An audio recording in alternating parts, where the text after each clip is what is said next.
Committee Room 30. So the committee is now broadcasting, and we welcome people to the meeting and advise those that are in the public gallery and for members as well, because I do think there was an issue last week with a rogue mobile phone that was interrupting with the speaker. I wouldn't dare portion any blame, but it was there just so if people could be conscious if their phone is too close to one of the speakers. Just to advise everyone as well that any of the oral evidence sessions this afternoon are being reported by Hansard. Thank you very much for that. If we've invited to the table, we don't like to banish you to the back of the room. Thank you very much. Apologies at this stage. We've received apologies from Mike Nesbitt. From Mike. Okay, and everybody else is here. The draft minutes, the members, you have in your meeting packet, page 5, have the draft minutes of the meeting held on the 5th of February. Are you content that they are a true reflection of the proceedings? Yeah. Yes. Yeah. Okay, so in that case we can sign them off. Thank you very much. So any matters arising, we can refer you to the table pack of information that you've received, and included in that, as was referenced last week, there is correspondence from the First and Deputy First Minister to the Speaker, which contains the Executive's legislative programme. So that written statement was provided, and it does suggest that the First and Deputy First Minister will introduce within 3 months of the restoration of the institutions the 3-piece legislative package to implement commitments that were given in the New Decade New Approach deal. So it contains the Northern Ireland Act 1998 Amendment numbers 1, 2 and 3 bills, which respectively make provision for the Office of Identity and Cultural Expression and repeal the Administration of Justice Language Act 1737. They make provision to appoint an Irish Language Commissioner and to provide official recognition of the status of the Irish language. And they make provision to appoint a Commissioner to enhance and develop the language, arts and literature associated with Ulster Scots and Ulster British tradition in Northern Ireland, and make provision for a duty on the Department of Education as regards Ulster Scots. So the legislation was published by the Secretary of State and the Taoiseach on the 9th of January. And there are likely to be a series of tidy-up amendments before the legislation is introduced to ourselves in the Assembly. But as this is going to be legislation that's going to progress through this committee, I was going to suggest that we might commission from the research within the Assembly maybe just look at the extent of the provisions, how they compare with similar legislation in other jurisdictions, and have a scoping exercise of the key stakeholders. Would there be agreement from members that just in preparation for that we might commission that research so that we would have it for you? Yeah. Okay. And also maybe just to highlight that further to our conversations last week and the week before, scrutiny of that legislation will undoubtedly have an impact on the work that the committee is going to be able to do, but we maybe will look as we progress a bit closer towards Easter than just at the strategic planning for the committee as we move forward. Okay, so we can move on then to the TBUC Good Relations Victims and Finance Division. We can move on to welcome our guests. Hello, how are you? Sure. Thank you.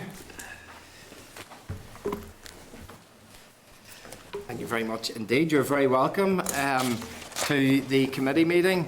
Maybe what I'll do is if I give yourselves just an opportunity once you settle in there to introduce yourselves, but maybe very quickly we can move around ourselves from the while you take your seats and get your papers. My name is Colin McGrath and I am the chairman of the committee, and I'll pass this to you, Pat. Pat Sheehan, Sinn Féin MLA for West Belfast. Fran McCann, Sinn Féin MLA, West Belfast. Trevor Lunn, Lance MLA for Lagan Valley. I'm Emma Sheehan, Sinn Féin MLA, Mid Ulster. Christopher Stalford, South Belfast DUP. George Robinson, East DUP, East Londonderry. Trevor Clark, DUP, Southampton. And we'll pass over to yourselves then, please, just to introduce. Okay, thanks very much, Chair. It's a pleasure to be here for the first time with the committee. Can I begin with an apology, which is to apologise for one of the papers that we had provided being so late to the committee. I appreciate that that's not in line with expectations, and we would hope in the future to be able to get papers cleared and up to the committee in sufficient time that you have to consider them. So I apologise for that. I have with me Andy Cole, who's head of our Together Building a United Community and Good Relations Division, Gareth Johnson, who's head of Equality, Delivery and Social Change and Victims, and Peter Toogood, who's the Finance Director. And I am responsible for the Strategic Policy, Equality and Good Relations Directorate. And today we wanted to cover with the committee about half of the responsibilities that I have, because there's quite a lot to cover, and we have another session coming later. I appreciate that. Mark, thank you very much, and I thank you for your apology in the lateness of that paper, but maybe just in as polite a way as we can put that, we'll not be discussing that paper today because the cut-off date is Thursday at noon for papers, and an hour and a half before committee meeting is not acceptable to do that. So we won't be taking the element about the TBUC, the good relations or the victims, but you did have in the paper, you had the budget. There were several pages on that, and we will take that element of it because it's going to be very quickly, Monday week is going to be that presentation to the Assembly. So therefore we need to have information to be able to discuss that. Now, in the paper that you've provided, there are about 3 or 4 pages, well, about 3.5 pages on the budget, and I'm sure the department has much more complex information available than 3 pages in terms of budgetary and financial issues to do with the department. So, first of all, can we get from yourselves the commitment that you will come back next week and we can discuss the overview presentation that was suggested for today? We've got that paper. As I say, we got it at 12:30. It's been tabled to members so they can have the next week to reflect on that, and then we can provide that scrutiny at that stage. But if we could then look at the paper that was tabled for today and the budgetary and financial information that's there. But I don't know if that allows you. Do you need to do an officer change on your table? No, we're happy to take it forward on that basis, Chair. And so if you wanted maybe to present that element of the paper, but as I say, just maybe even before we get into the paper, I would suspect that the department has much more detailed information on the budgetary process. Is there, and can we have that in advance of noon on Thursday so that we might be able to discuss it with you next week if required? Happy to do that, Chair. The paper that we provided was what we were asked to focus on, which was really on the budget bill and the estimates briefing, which is why it's quite tightly focused on that particular part. That actually isn't the overall budgeting process, so that's why you've got a focused paper, but certainly there's more that we can provide you around the finance in the department. In fact, there's actually some additional information in the paper which we're not discussing today. I appreciate for the reasons you've described, but there is some additional information actually in that paper around the budget. But I mean, I'm happy to talk through this general paper and to pick up in questions any issues that members want to raise around that. Maybe just for clarity, we did request a budgetary briefing, but we were told by the department that it wasn't appropriate.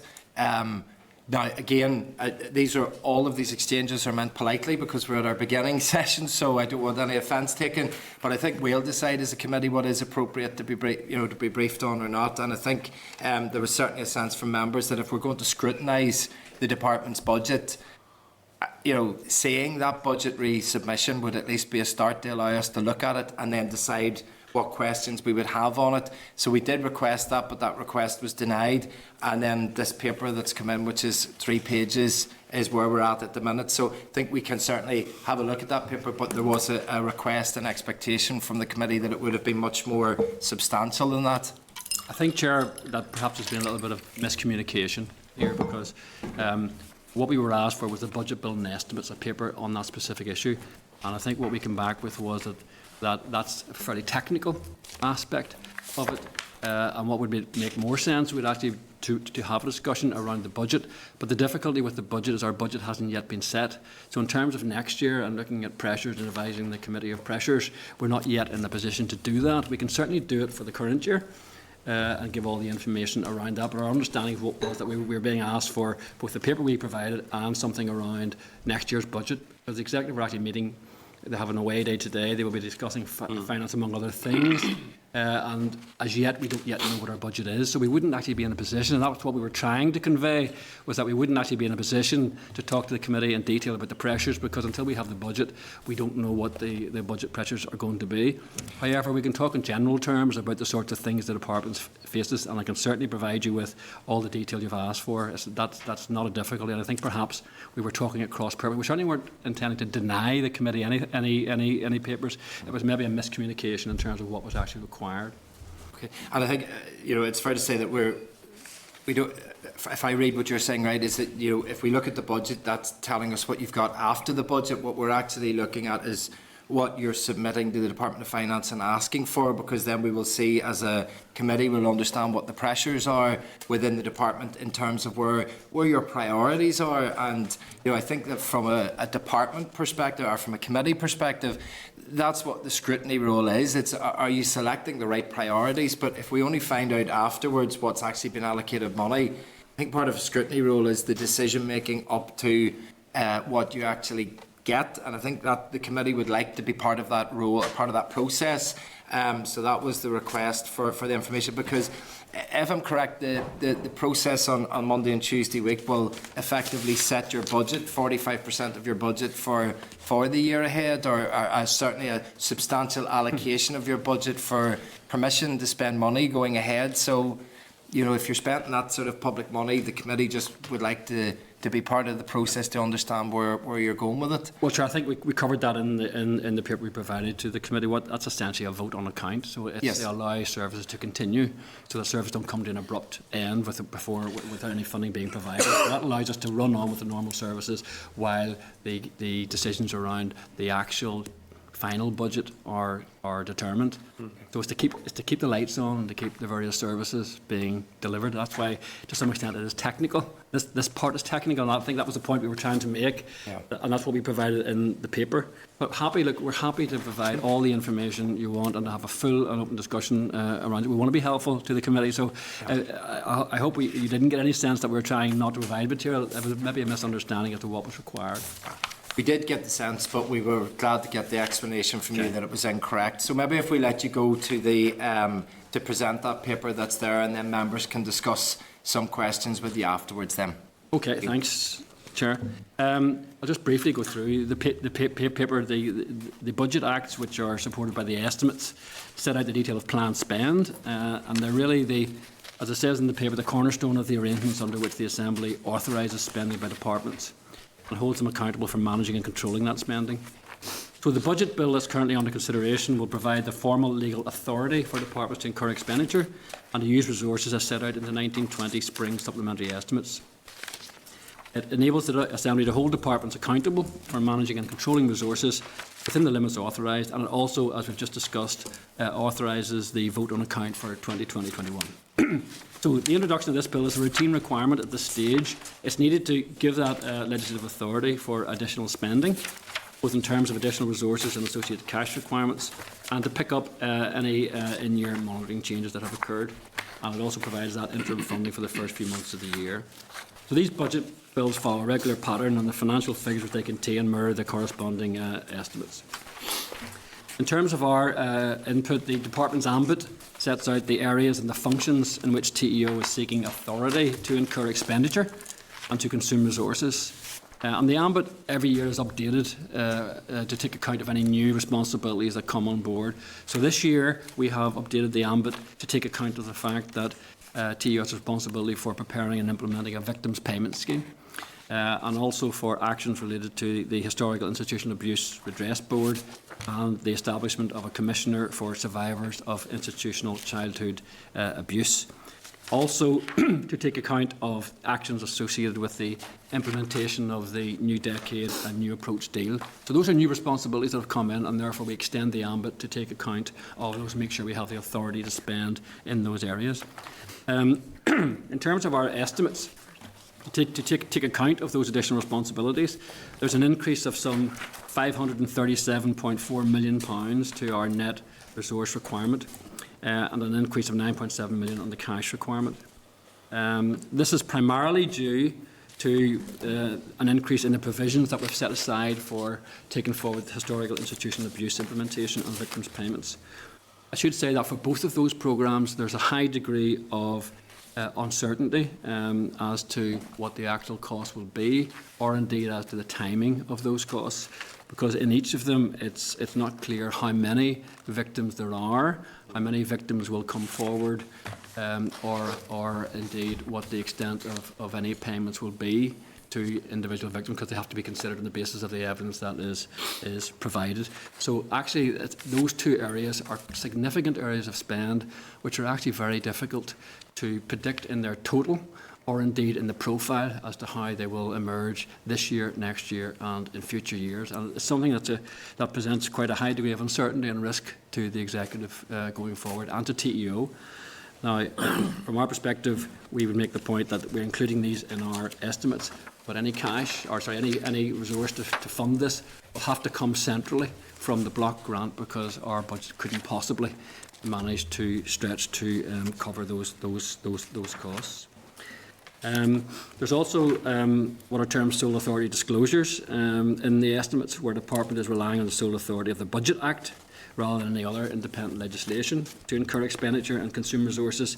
And for this budget bill, we are making sole authority disclosures in relation to good relations, and specifically for the expenditure, the ongoing expenditure on the Social Investment Fund, and also for the HIA, pending the commencement. The reason that is there, the legislation is there, but it hasn't all been commenced. So pending commencement, we need to have the appropriate cover in the budget bill for any expenditure that we incur at that point.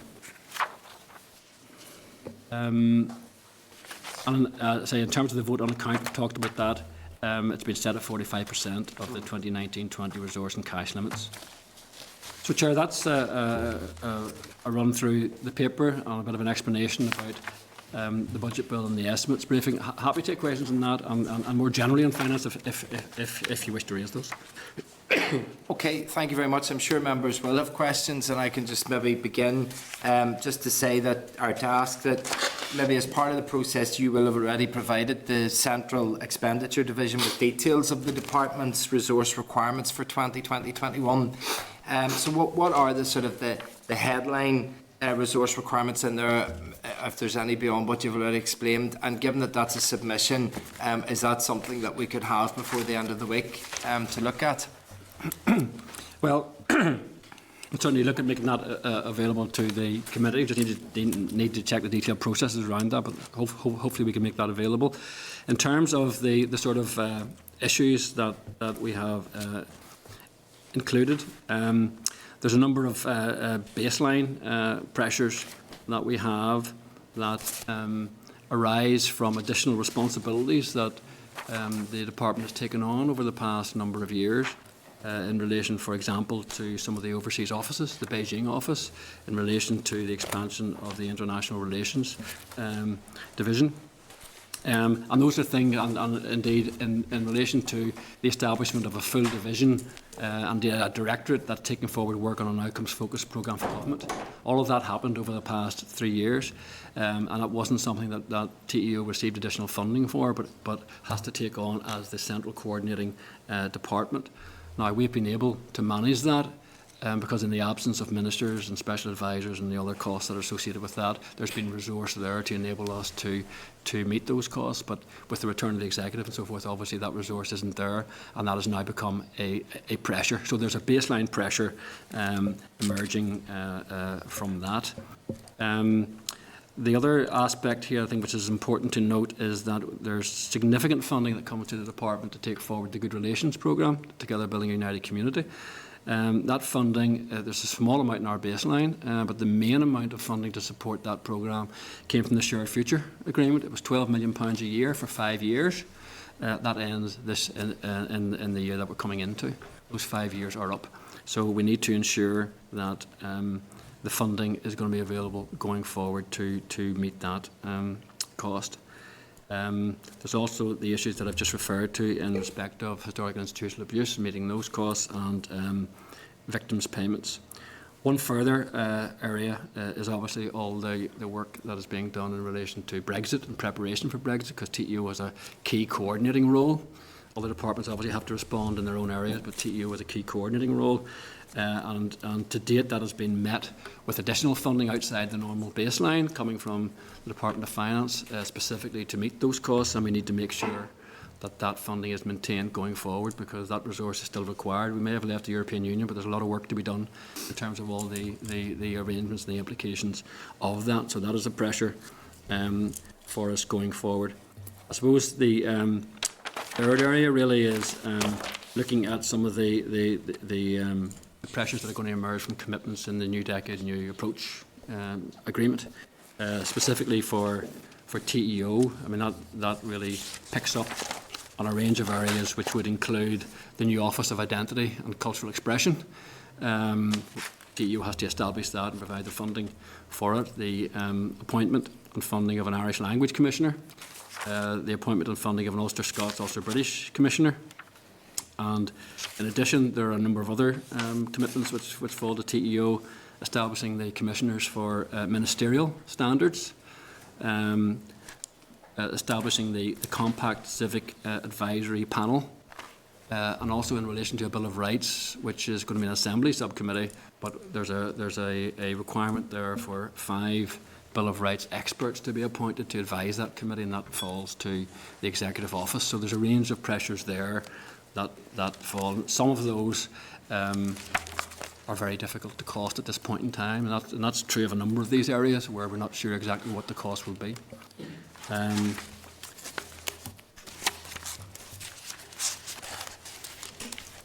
think the one other area, well, there's also the potential, and again, I don't want to intrude into next week's discussion, but there are a number of areas where there's the potential to extend existing programmes. For example, if there was any appetite to expand some of our existing initiatives like urban villages into additional areas, that could be a potential cost, but again, that depends on resources and ministerial decisions. There could be potential in the Delivering Social Change programme. Again, we can go into detail of that, but that was an innovative programme designed to pilot new approaches across departmental working and then mainstream them into departments. That programme is coming to an end, and with the new outcome-focused programme for government, there's an opportunity there to consider, well, should there be another programme like that will help departments to work together to come up with these innovative approaches, which in the end can help to transform the delivery of services across those departments. So those are some of the additional considerations. They're not pressures as such. They are some things that might potentially be funded if ministers supported those and if there was the funding available to do them. Okay, thank you very much. I'm going to bring members in, but just before I do, you had mentioned there, we had requested a document, and you had suggested that you go back and look at whether that can be provided to us, and I will read from that you need to bring that back into the department and check with the department whether it come up, but I certainly think the committee will look very dimly if one set of civil servants can pass a document to another set of civil servants, and the committee that is to hold the department to account can't see that document. I think we'll be looking very dimly on that. I think if there's documents in there requesting money, I think that this committee should be given permission to see sight of that, so that we can offer our guidance, support and scrutiny. But I appreciate that you need to go back, so it's not about shooting the messenger, but certainly as long as that message goes back. Yes. Pat? Sorry, Chair. Yeah, thanks for that, Mark.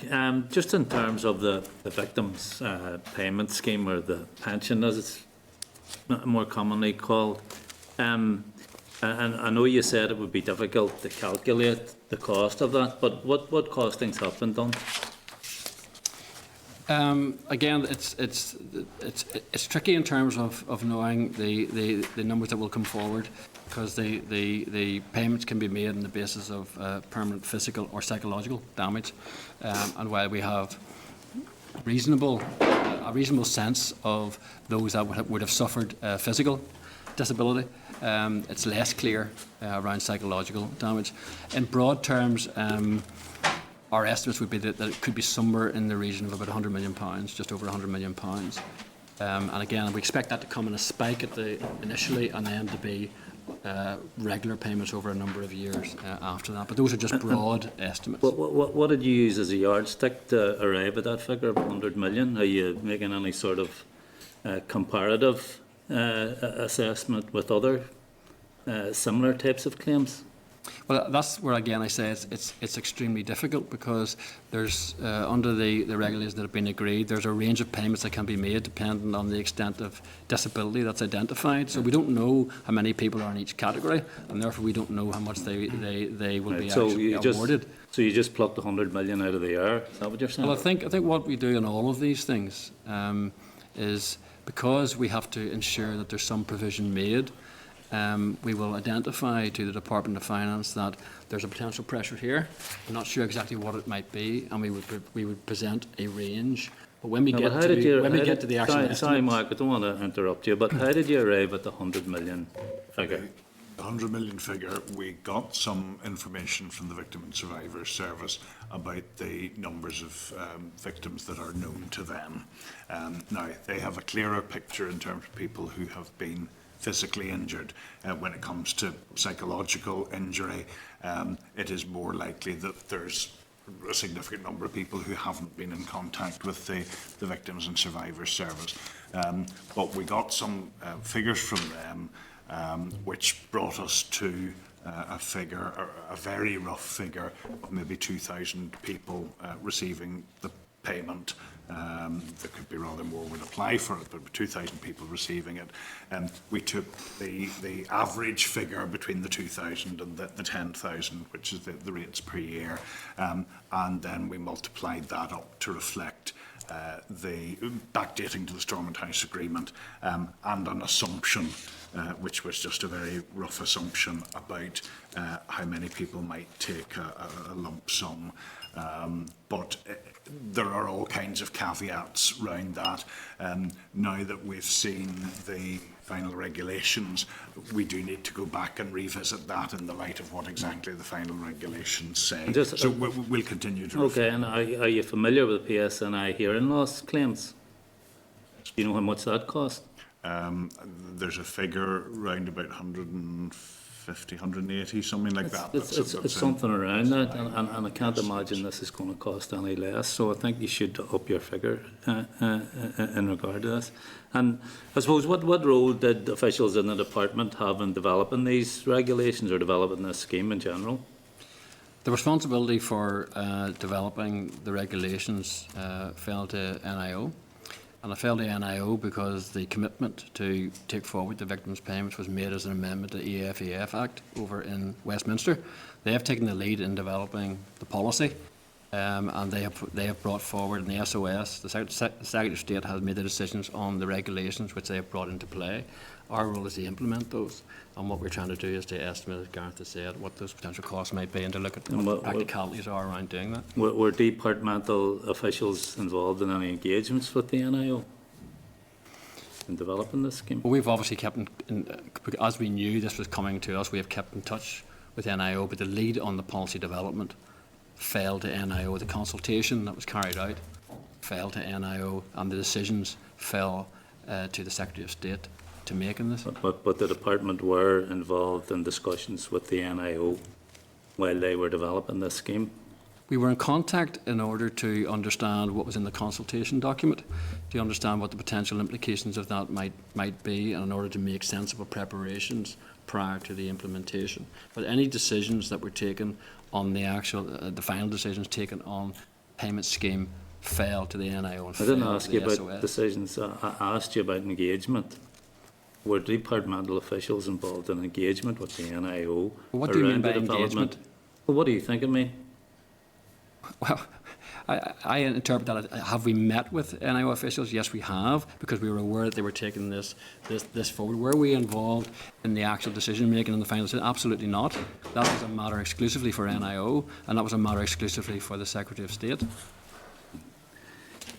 Okay, have discussions taken place with the Department of Finance or the NIO in regard to who's going to carry the burden of the cost of this scheme? Yes, they have. We have highlighted from the outset that this is not a cost that can fall to TEO. We have highlighted to the Department of Finance that there's going to be a pressure on the Northern Ireland bloc on this, and the Department of Finance have written to the Northern Ireland office on this issue to indicate that they believe the costs should be met elsewhere, and I haven't as yet received a reply on that. But as far as we're concerned, in taking this forward, the cost will be met from the block.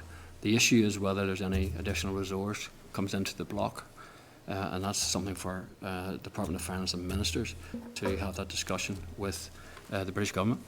So this scheme was developed and decisions were made around the development of this by the NIO and the Secretary of State for injuries that occurred at a time when this jurisdiction was under control of the NIO and Westminster, and yet the Assembly now is going to be tasked with implementing and administering this scheme and actually paying for it as well. Well, in terms of administering the scheme, the issue is a devolved matter, which is why it falls to this department to implement it. In terms of the cost, I mean, in my previous answer I explained the issues around the cost and where the potential funding might come from, and that's going to be a matter for discussion between the Executive and British Government. And just one last thing. During your discussions with the NIO during the development of this scheme, to what extent did discussions take place about how this scheme would be consistent with the 2006 order in terms of definition of a victim? Well, the initial consultation document, I think, set out, and the initial discussion that there was at Westminster set out fairly clearly what the intent of the scheme was, and set out that it would have a different application to what is the definition of a victim. That's something that emanated in Westminster, or emanated from there, and has been built into the regulations from the outset. Did discussions take place with the NIO around the 2006 order when this scheme was being developed? We didn't have any specific discussions around the detail of that. The NIO was certainly aware that it was different from the 2006 order. Yeah. So, and what you're really saying is that this scheme is not consistent with the 2006 order?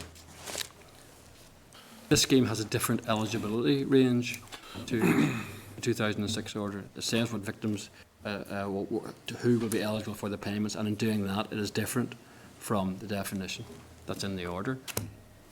Okay, thanks for that. Okay, Trevor?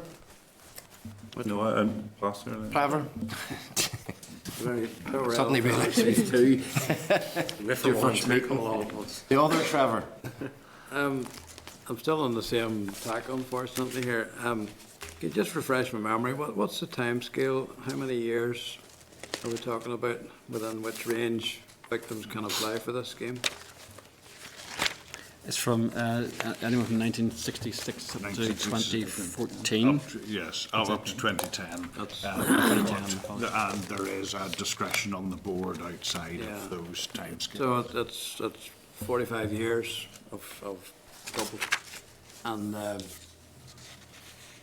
you know, my mind boggles at how many people could possibly apply for this. And you're talking about pensions rather than lump payments. I appreciate some people may well take a final payment rather than a pension, depending on their age, but pensions are open-ended. Yeah.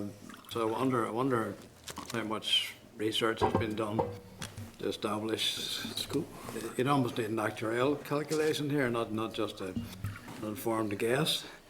But the numbers you're talking about, between 2,000 and 10,000 people, maybe, it sounds optimistic, frankly, over that time scale, and also how you would quantify, without starting the process, what level of payment would be appropriate to each one, and particularly when you come to psychological damage rather than physical damage. Chairman, can I interject? Yeah, okay, I'm going to make that point. I think we're talking budget, we're talking money figures here. Next week we do have the conversation about the victims and actual programme, and some of those questions might be better then, because I'd appreciate that our guests might say that this isn't what they're here to discuss today. Chairman, notwithstanding, if I can make an additional point.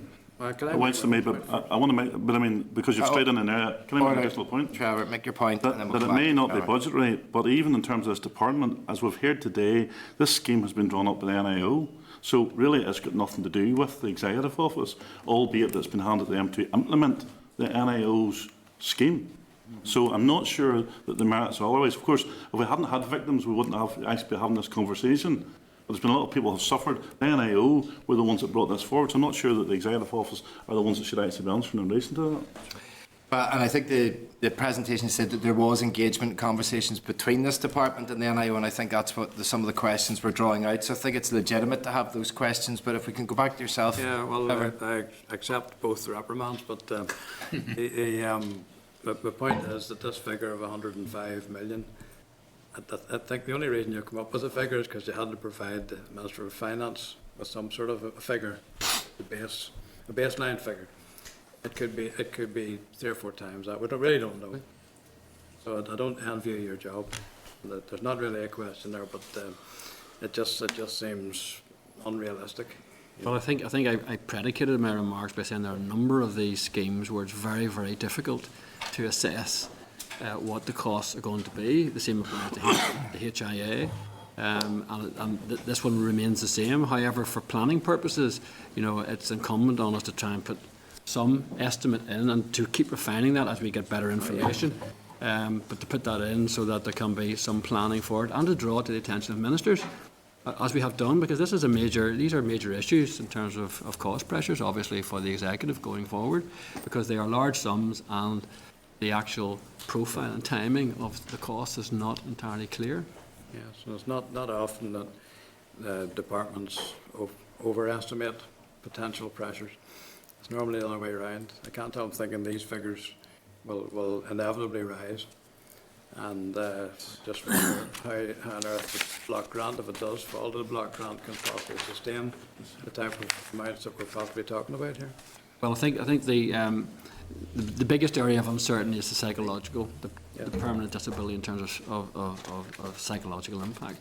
In terms of the physical side, we probably have clearer information because many of those victims would already have come forward and would be receiving some sort of support at the moment and would be known to us.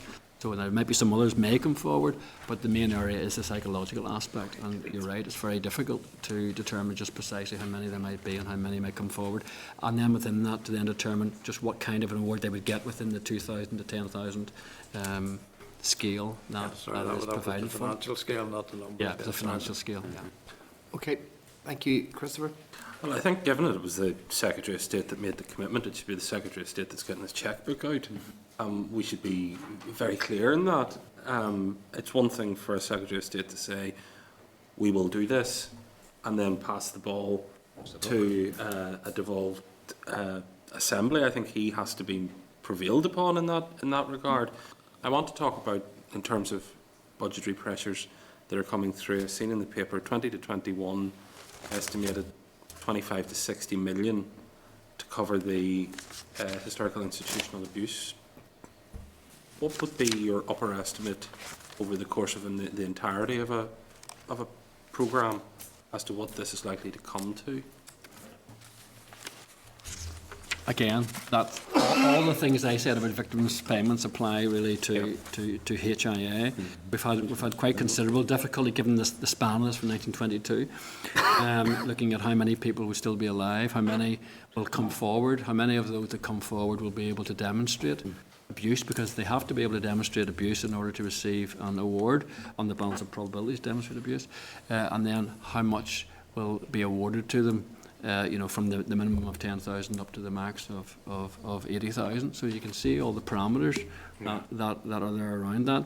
And actually, it's almost impossible to come up with it's impossible to come up with a precise figure. What we've done is try to work out a matrix of what might happen if certain things happen, and try and get some sense of where within that continuum it might lie. The reason there's a figure in this paper which says 434 million is that, and Peter can keep me right in that, I understand for the estimates we actually have to have a single figure put in, whereas in practice we would be talking Is that the about, upper estimate? we would be talking about a scale. That's not necessarily the upper estimate. No, it's not. That's probably our sort of middle estimate of what we think is, well, say middle, what we think is the most likely. We think potentially, So if all the assumptions, we have a range, yeah, and that range could go up to over 600 million, depending on the rate of awards, the rate of people coming forward, all the things I just described. Now, we think that's unlikely. It's not beyond the bounds of possibility. That figure we have there is what at the is currently our best estimate. But this is again very difficult, because we know how many people came forward to the inquiry, but we don't know how many people out beyond that who have never spoken of this might, when things change and the redress board is in place, might then come forward. So it's a very, very difficult one to work out. There's just arising out of that, and it's extremely sensitive. I appreciate and accept that. The processes whereby you verify a claim, are they being worked up, or have we something in mind about that? Well, the process, and Gareth can come into the detail of it, but the process will be that there will be, and we'll probably come to this in the HIA bit afterwards. Yes, I know. I just in the detail, but there's an application process. There will be verification that someone was actually in a home at the times they actually state. There might be some corroborating medical evidence or something else on their record, and then there may be potential evidence from other residents at that time, which can give a sense of whether the conditions being described have been described by others, and there's corroboration around that, and all of that will help the redress board to arrive at a decision. I just think it's really important that when we're pulling those processes together, I think it's really important that it should be light touch, because people know what it's like to go through the PIP process. It's degrading, it's dehumanising, it's not nice, and I just think that's for later. Given that the range could be from 424, maybe below that, or up to 600, or more than 600, where's the money coming from? Where do we anticipate that it's coming from? Specifically, I'll be more specific. Have we been in touch with the institutions responsible to say that they need to be paying in? Well, the first point, I think, the number of points to make in relation to that, Mr. Stauffer. The first point is this is a publicly funded scheme. So, and that's important because that gives the certainty to those victims and survivors who come forward that if they establish a claim and if abuse is proven, they will get paid. They're not reliant on anything coming from institutions or any other source. It's a publicly funded scheme up front. That was what Hart recommended, and that gives them that guarantee. But yes, we have been in touch with the institutions.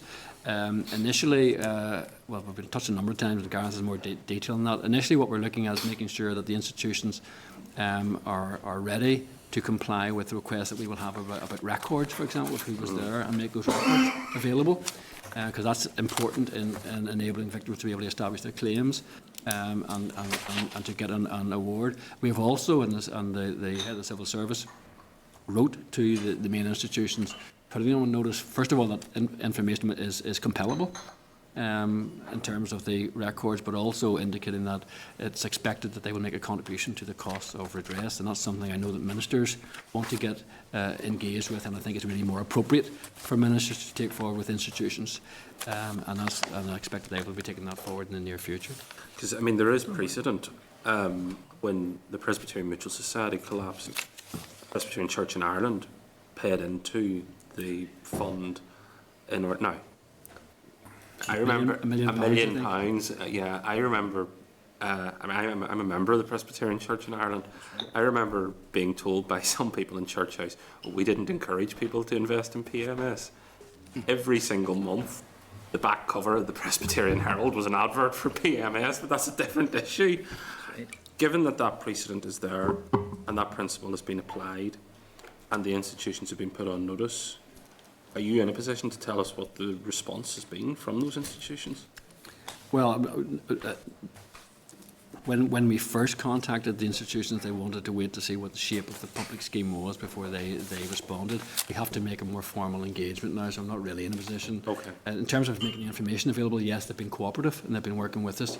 And that's been important to make sure we can get all the claims considered and paid. But in terms of making a financial contribution, we're really at the very early stages of that. As I say, we want to talk through with ministers how exactly they want to handle that, but I do know they want to be involved. When the First Minister and the Deputy were in front of the committee, I said, and I said again, these institutions should be pursued and should be prevailed upon to make a substantive contribution, because we're talking about, and Mr. Justice Hart was right to say that there needs to be a guarantee in terms of people apply to this fund and their legitimate claims they will be paid. But I think it is important that those who were more directly responsible, the state of course was responsible, the state handed children over to people who abused them, and there's no doubt that the state must make a contribution, but the institutions also must be prevailed upon, and the full weight of public opinion should be brought upon them to make sure that they do. Thank you. So just in the back of that, Chair, well, I know we're talking about a range of institutions here, but is it likely that any of them might have had any form of insurance that would still apply in some sort of professional negligence sense? It's not anything that has been mentioned by any of them in the conversations that we've had so far, but that's not to say that it mightn't be in place. Yeah, well, their insurers would tell them categorically not to mention it until they're asked. But it's possible. Depends on the institution. But worth Something we can raise with them, yeah. Okay, I kind of appreciate there's a bit of a crossover to the next meeting to this, and so I've been allowing a bit of latitude. Some of the questions have kind of been talking about process rather than the numbers, but I know that the numbers are impacted by the process, so I've allowed that latitude. But again, maybe reflective on the lack of information that we've had today is the fact that there's only 2 members to ask questions, so I'm hoping that if we get that information through from you, we'll get much more questioning if we have you back again next week. And I know that we're going, if we move on, George, have you maybe, yeah, I see you. Yeah. Thanks very much for the presentation so far. In relation to the Long Cache and the Aberdeen sites, could be a wee bit more elaboration just on what's taking place up there and where we're at, and are those schemes nearly finished, particularly the Aberdeen one? Yeah. Well, we will give you more detail, George, in the session that's coming in a wee while. But I can say in terms of Mace Long Cache, ministers are looking at what the potential is for that site, but there's currently still not agreement on precisely how to take that forward. So most of the work there is around the Royal Ulster Agricultural Society have developed their facilities there with the Icon Centre. And they've had some, the show's been getting bigger every year, and they've been extending them for additional days. We have the air ambulance there. We also have the Ulster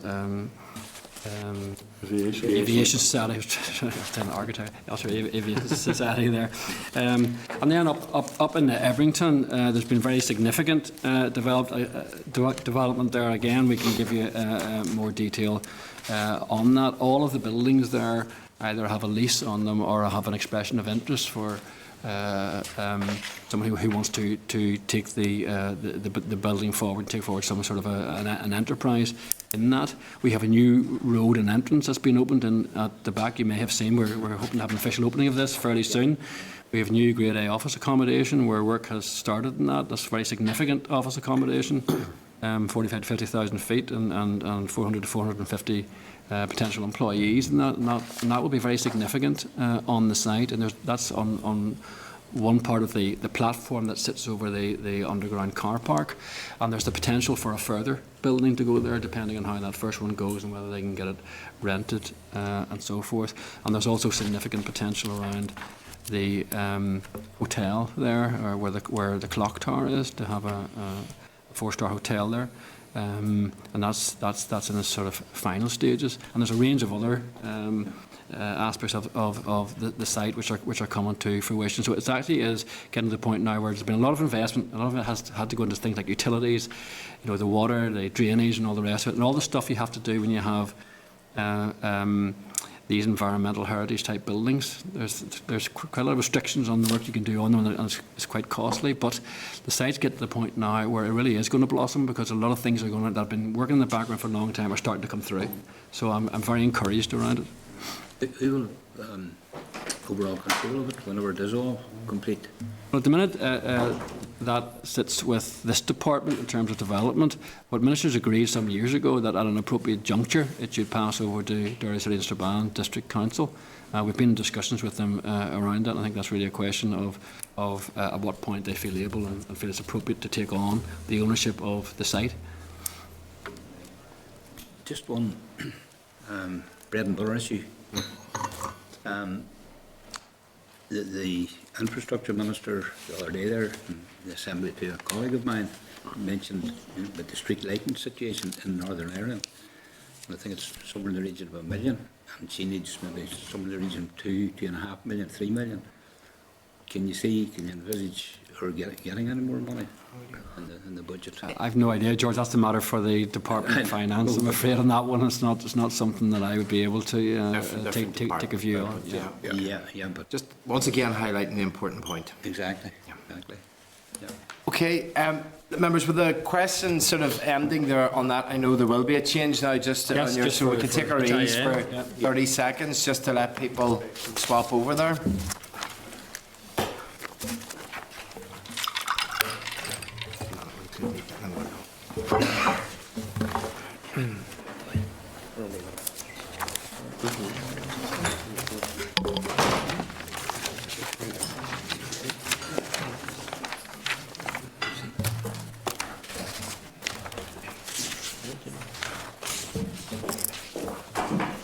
Hi.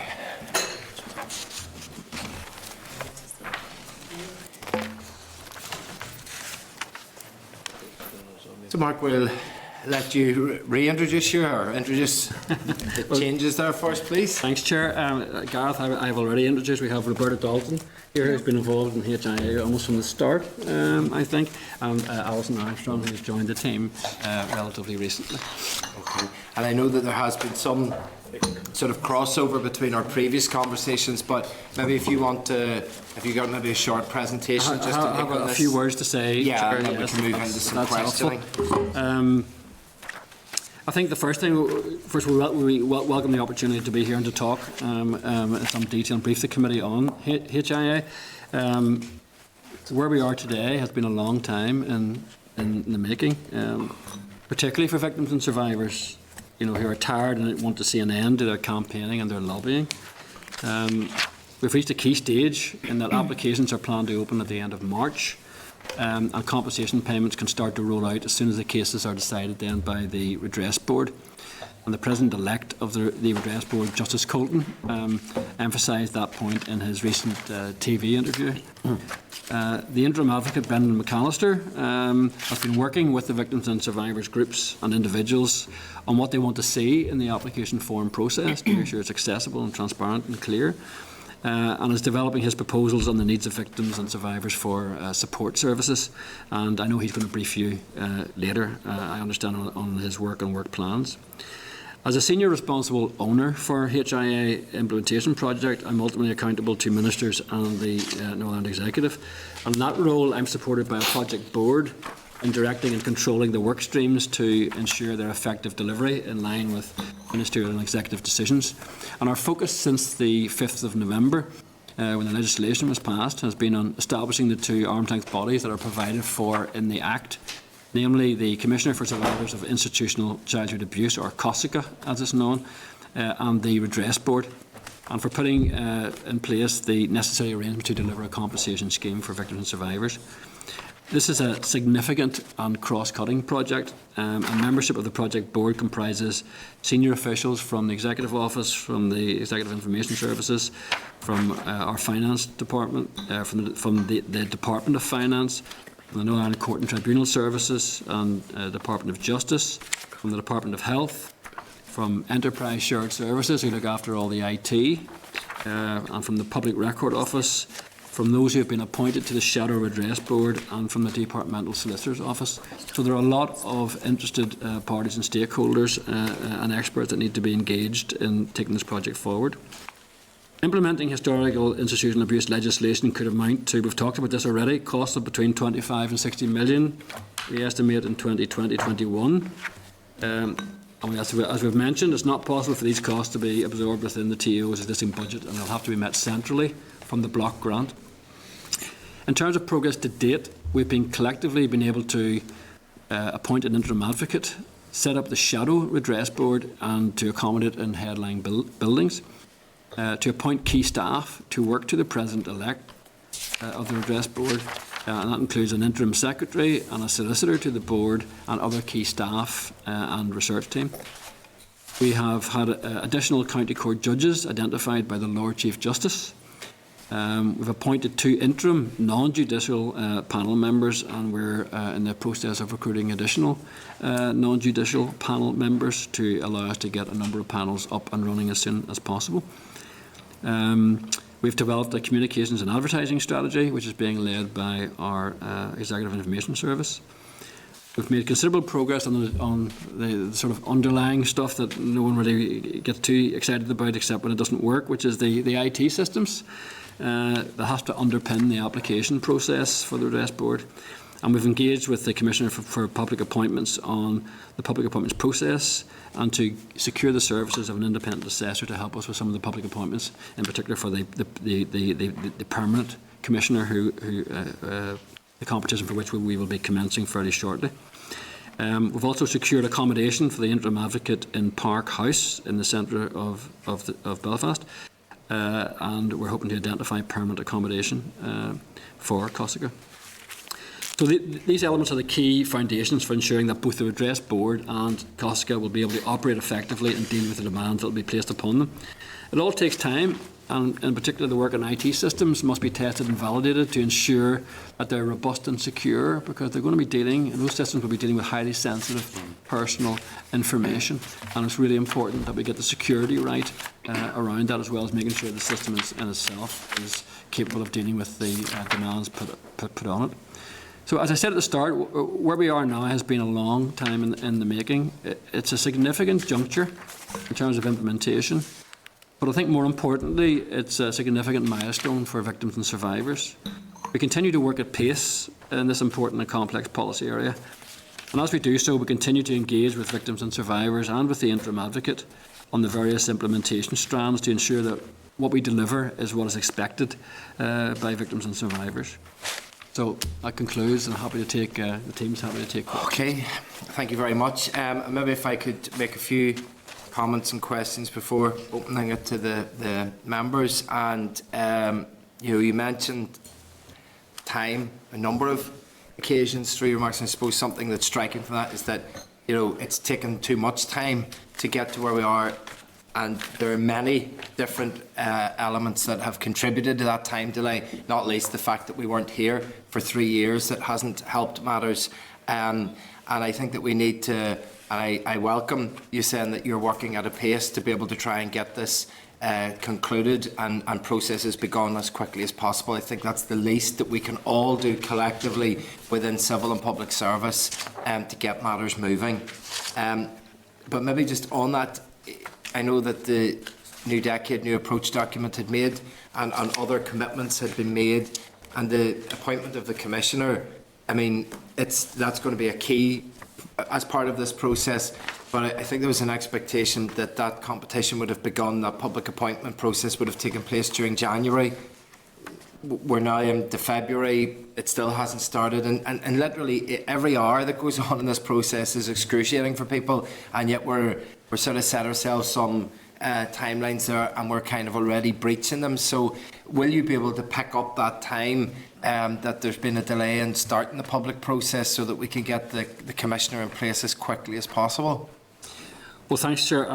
I think I would make the point that, yes, there has been a considerable period since the inquiry was first launched. The Executive set up the inquiry. It was important that the inquiry took the time to receive testimony from victims and survivors and to provide the detailed research and basis on which we can take things forward, because that will provide and has provided the firm foundations, and the Hart report and the recommendations in it set a very clear pathway. So I think that while it did take time to do that and time to process all the testimony from victims, that was important for victims in allowing them the opportunity to talk about what had happened to them and to ensure that we had a proper record and it was put on the public record of the terrible things that were suffered. So I think that was time well invested.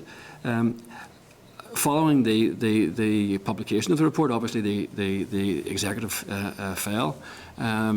And the time that we took then was to, when we realised that it could be some time before the Executive was back, the team drafted up the draft legislation, and we said we would take it through whichever legislative route was available whenever the legislation had completed. We took it through, we did the consultation, and then at that point the only route was through Westminster. And in fact, the progress through Westminster, I don't think RAPID quite describes the process through Westminster. It went through in a matter of days, because all the parties rallied round. There was such support to have the bill through before the parliamentary session ended. So I think while there's been a long extended period, there's been a lot of very rapid work done. Since then, and even prior to that, we were working on the arrangements for implementation. And we have set ourselves what is a pretty demanding time frame from there to get all of these arrangements up in place, to have the engagement with the groups that we said we would have, and which the groups want and which is important around, for example, the application form. How do you design the application form? How do you make sure the groups are aware and that individual victims will be able to plot their way through all of that? So all of that engagement has been extremely important, and getting the IT systems and all in place. As I say, they're not the stuff people worry about, but we have to make sure that it is secure and will be capable of doing the job. So it's opening in March, and that is tight. We have the Lord Chief Justice has appointed the President, who's in turn appointed additional county court judges. We have the non-judicial members in place. We have sufficient at the moment for one panel, and we hope to have others appointed to allow up to potentially, depending on what the President wants to do, up to 3 panels in place. Receiving applications at the end of March, starting to consider them in April, and making payments hopefully shortly after that. There's also been very considerable work done with the Public Record Office, where the record of the inquiry was deposited, and actually getting that and getting access to that and getting it catalogued and getting it in a format that when the applications come in, we can actually use that data and that information alongside the application to make decisions quickly has been an important part of the preparatory work as well, in addition to what we talked earlier on in terms of dealing with the institutions and making sure that they were in place to have records available. So there's a lot of work that's had to go into ensuring that when the applications are made, the information will all be there to enable the redress board to make decisions. In terms of the COSICA appointment, we have the interim advocate in place doing a fine job in ensuring that the needs of victims and survivors are met. So there are services and support being provided there, and we will hopefully be moving to get the appointment process for COSICA. There's some preparatory work being done, but we'll be hoping to get that opened in the very near future. So the timeframes are difficult, Chair, but we are working very hard to stay with them. And when would you hope that appointment might be made? Well, again, that depends on the applicants that come forward and whether they have any notice or whatever to put in place. Those sort of processes normally take from start to finish about 6 months. Okay, and it's opening shortly. to be able to shorten it. Yeah. You mentioned at different points the redress board, and there's obviously going to be a series of procedural rules that will be required for that redress board. At what point do you think we might get to see those procedures that we might give our input from here from the committee? Gareth, do you want to pick up on procedural rules? Yes. The rules, I mean, you can only put in the rules what's already dealt with in the overriding legislation. So they are very much about the procedures that the board will be operating. And some of the areas that they're going to be covered is how an application is formulated, the kind of supporting material that you would look for people to be submitting with applications.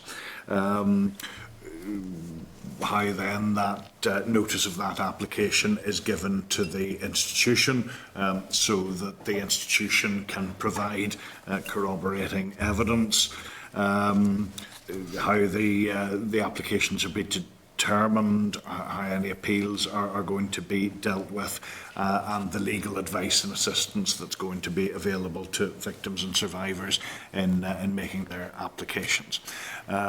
We have a fairly advanced draft of those rules, and we would certainly be expecting to share those with the committee in the coming weeks. Okay, thank you very much indeed. We've opened up now to members' questions, and first we have Fra. Sure, thank you very much, and thanks for the information. I have no doubt that there has been a tremendous amount of work done by the department that brings to this point, and I know that Christopher has raised on a number of occasions the urgency of ensuring of getting the first payment out, because that sends out all the right messages. But and I do understand that it does take a bit of time, but in terms of the applications when they come in, how many people would be dealing with the applications to ensure that there's a quick turnaround in terms of all the thing? And is there a time frame set for any applications coming in that they will not drag on? I think, because that usually happens when you're dealing with an application process. Well, we haven't set clear or fixed times for when applications have to be dealt with. It'll depend on the complexity of the case and the amount of information that's available, because in some of these cases there may be quite significant information available, in others there may not be, and there may be a number of judgments that have to be made around that. But there are a number of provisions in the legislation and in the process to try and support quick payments and early payments.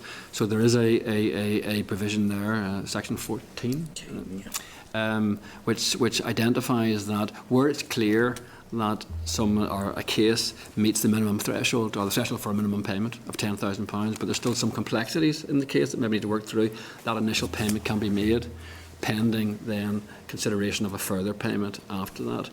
So that is there to allow for more complex cases, but where it's fairly clear that the threshold has been met for the payment to be made. There's also provision explicitly set out for priority to be given to those who are elderly and those who are infirm, in order to make sure that they are fast-tracked through. And I know that Justice Colton has looked at this, and he's talked to the groups indeed about this, and it is a priority for him to ensure that as far as possible, payments can be made as soon as possible. And again, that comes back to the points I was making earlier, that where we have that information available in the Public Record Office and it's there with the application and can be brought together immediately, that means the case is the information is there and it's easier to make a decision, and there should be quicker decisions. So we do anticipate that there will be a number of decisions that where the information will be fairly clear cut, and where information or awards can be made fairly quickly. There will be others where it's less clear, and where it'll take time for the panels to actually work through the information and decide what sort of information do they need to make an award at a certain level. And that's what the panel needs to do. Work through how do we determine what level this payment should be at, what's the kind of information that we're looking for.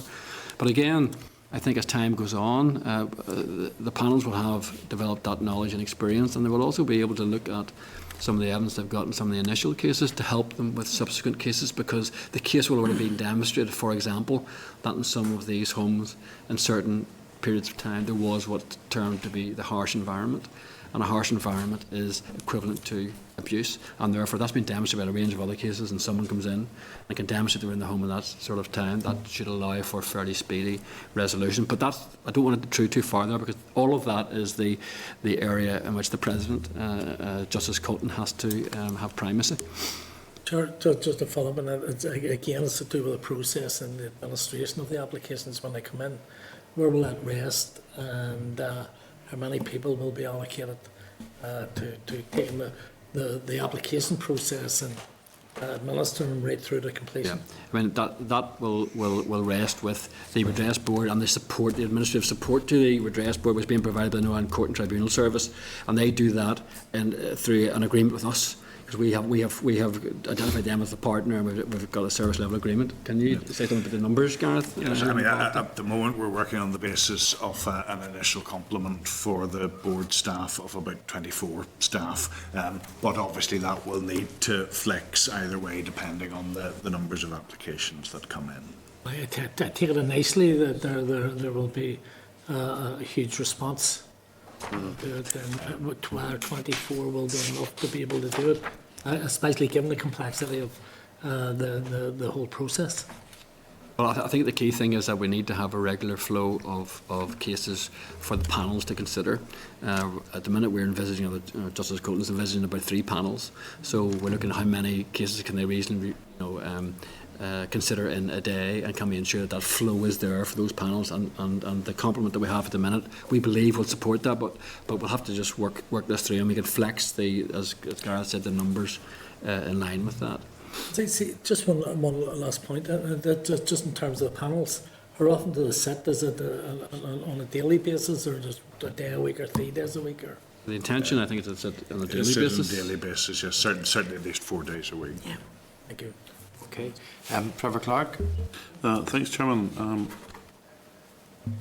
Certainly agree with my colleagues in terms of, as I don't know how you could emphasise how important it is to get the money quickly. That's a given. I think we'll all be on that one there. But just looking back about the Redress Board and the costs, that £850,000, is that for the first year, or is that for the term of the? That's just some of the initial costs that we've incurred in some of the setup this year. That's really just in terms of doing scoping work around IT and supporting some of the funding for the people who are designing the arrangements and so forth. So that's only funding this year for that preparatory element. It doesn't include, obviously, any redress payment could not have been made yet. No, I appreciate that. No, I'm talking about the administration of the scheme and so on and so forth. In relation to the other, so I think I read it, you're intending to run for 5 years, so you will have some costings for the additional years beyond the first year of the 150,000 in terms of the board, the redress board, and payments to them. Mm-hmm. This is over and above what the survivors get.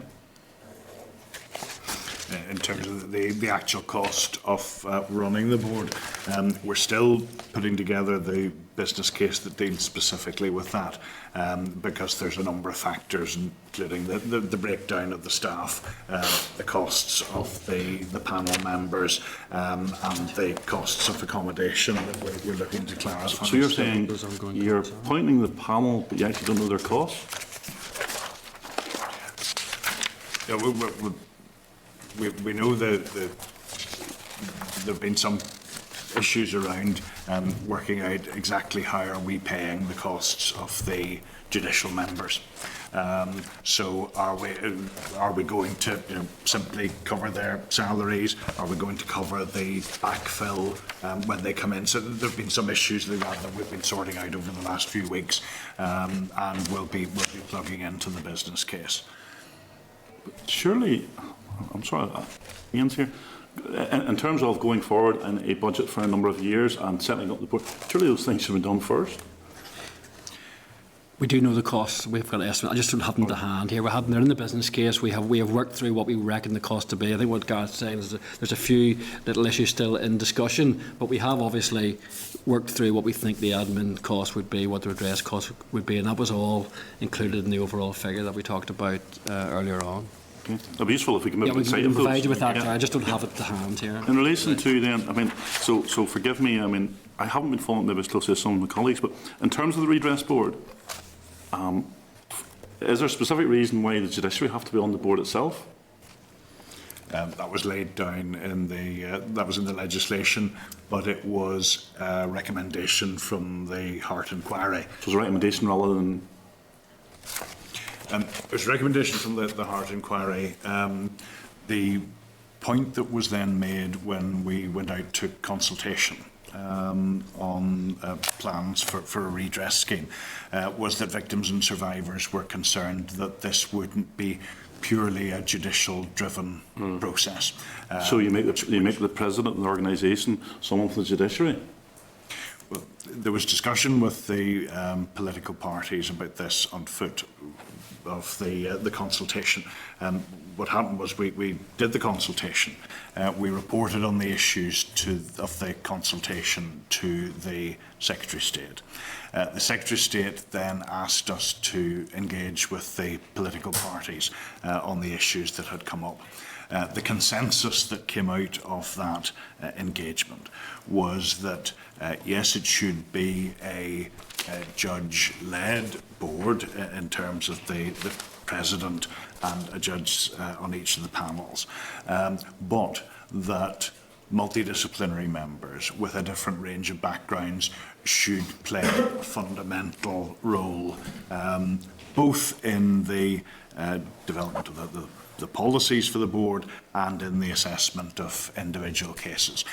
So for each individual case, when it's been considered, which will normally be done on the papers, the panel will be one judge and two multidisciplinary members with a health or social care background. So if you got that from the political parties, I'm sure you'll have something you could furnish us with to see where you drew that conclusion that it should be somebody, in terms of the president, should have been a judge.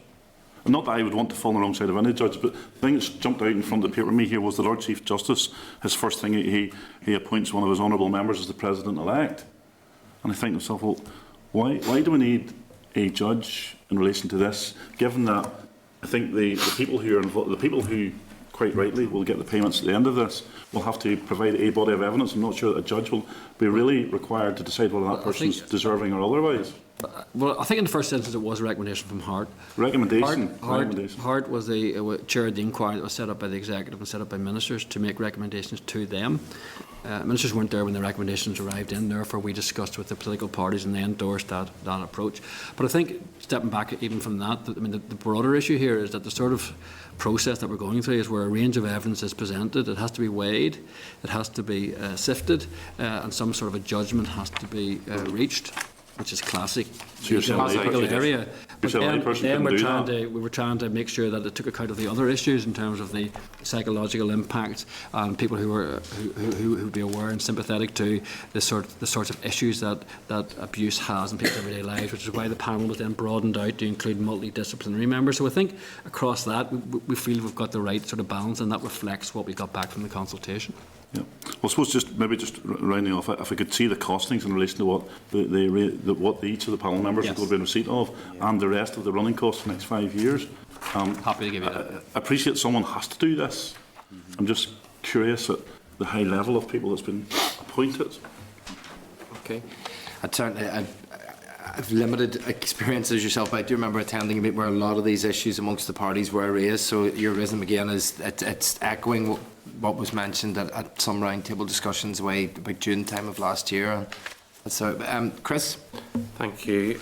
Lots of my earlier questions, or my questions were answered earlier. You mentioned in the introduction about how people would be assisted through the process, because I mean I know anyone that's an elected politician knows people find dealing with officialdom incredibly frustrating and difficult. And I just wonder if you could speak to how you envisage assisting people through the process, particularly, you know, if there are people who have had no previous experience of going through any sort of a process with involving government, how you envisage that sort of service being provided. Well, we've been very mindful. I mean, Gareth will give you the detail of it. But we've been very mindful of the fact that we want to make sure that the process is accessible. Yeah. It's relatively straightforward to pursue. That people will get the support that they actually need, and that it doesn't end up re-traumatising those who are coming forward. Those have been the key things that we have looked at in designing the process, and indeed which Hart had looked at in making their recommendations. Do you want to maybe just go through the detail of it? Yes, and indeed in designing the process, one of the considerations, and came out in Hart very much, was that as far as possible, the applications should be dealt with on the papers. People shouldn't have to appear in front of a panel or anything like that. We've been seeking to reassure victims and survivors on that point. And for those who were at the inquiry, as Mark says, we've been working with the Public Records Office to make sure that those papers are very readily available. And an application, particularly for people who were at the inquiry, will be a very straightforward process. In terms of support, there are three kinds of support that are going to be available. First of all, for people who want general advice, information, assistance, the Commissioner will play an important role, and until the Commissioner is appointed, the Interim Advocate, who's already getting a lot of inquiries from victims and survivors. So that service will be available from someone whose independent remit is to speak up for victims and survivors and to support them.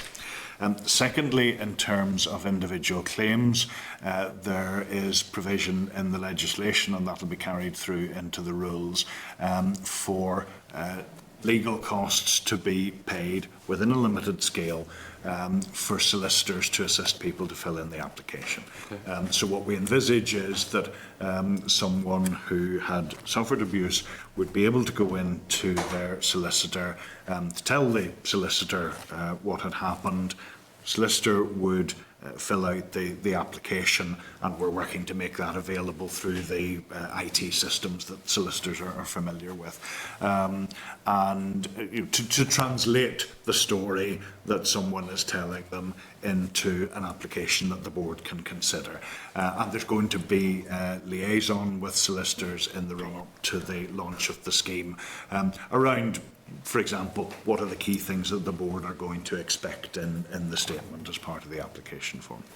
The third kind of support, and this is building on support that has been available already, but we recognise that very much needs to be built on, is the support that the reality is people are going to be thinking about things that happened in the past, and that could reawaken memories, and could be a memory of things that people would rather have been forgotten.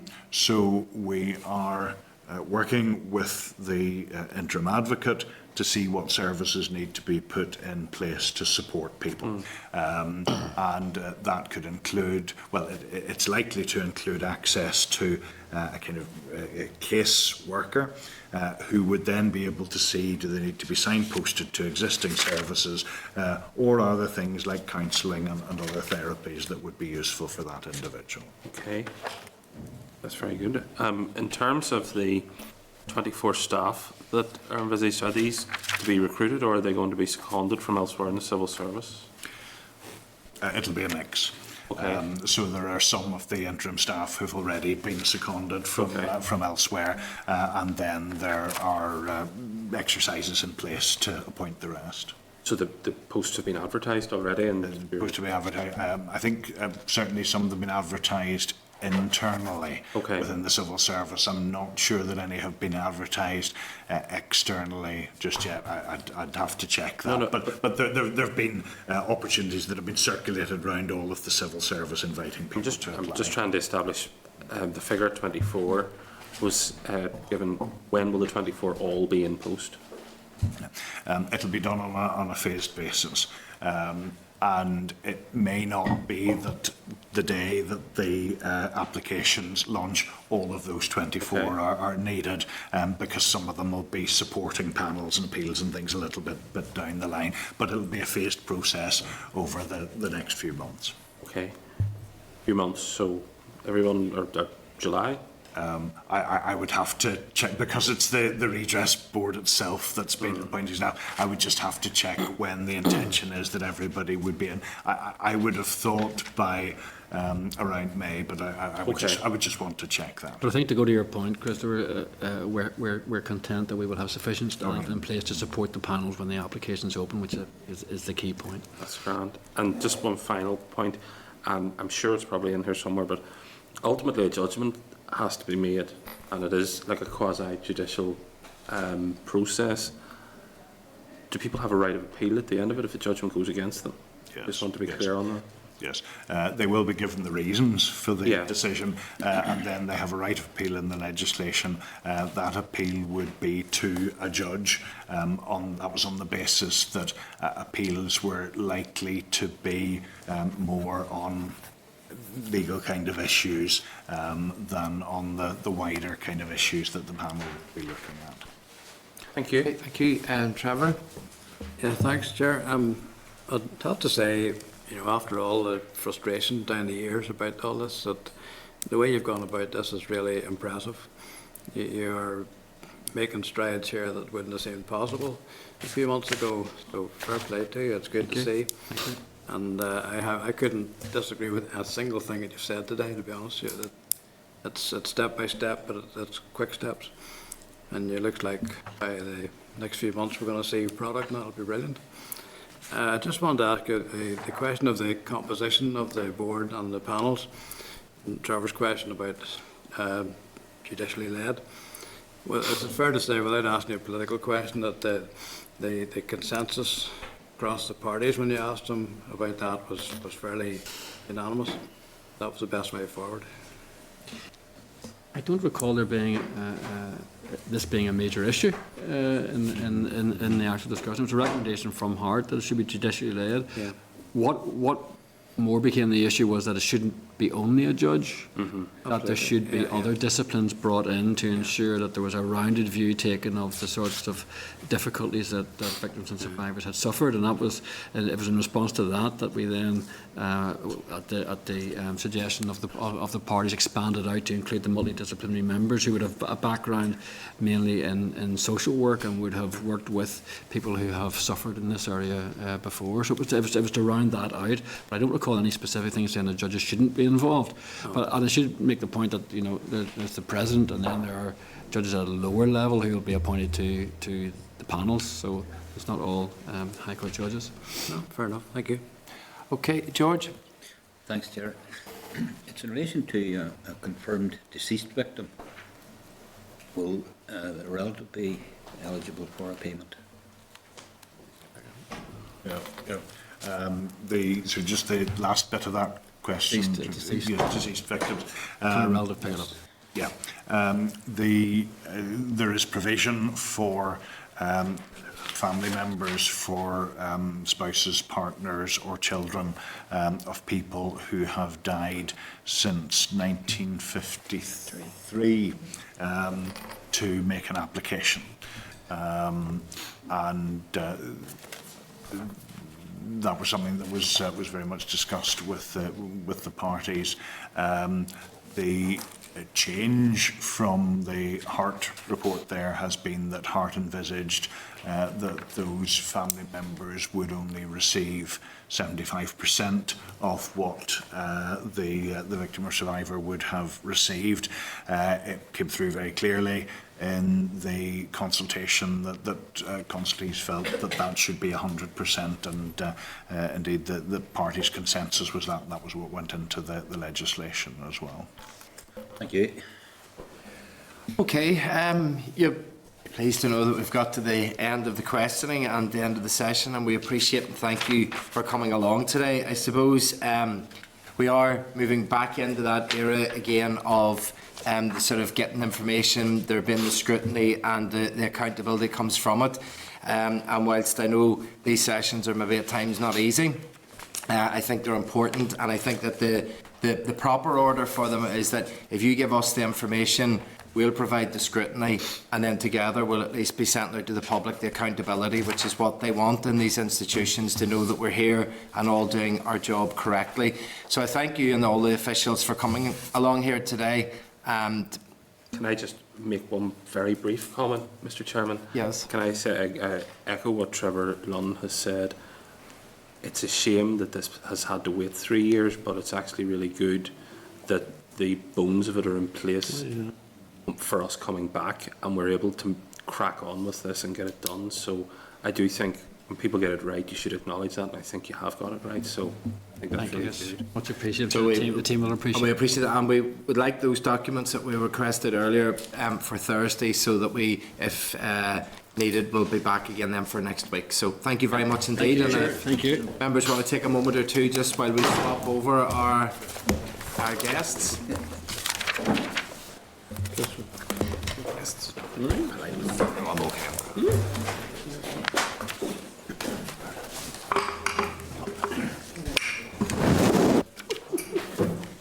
He did? No.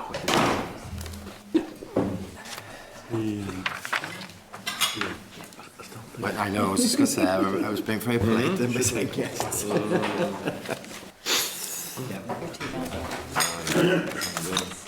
Dig them back up. Okay. So members,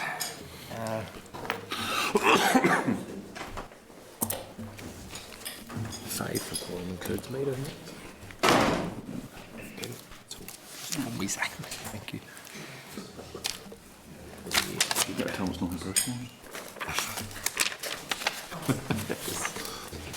Okay, so we're able to go back. We're still quorate at the minute, but if we could just remind members again, just under our new dispensation of the smaller committee members, that we are now 5 making a quorum. So if other members come back, great, but if we could just hold on to who we have here for the rest of this session. And I take the opportunity to welcome Brent McAllister. Brent, you're very welcome here today, and we appreciate you coming up to discuss with us the work that you have been undertaking as the Interim Advocate.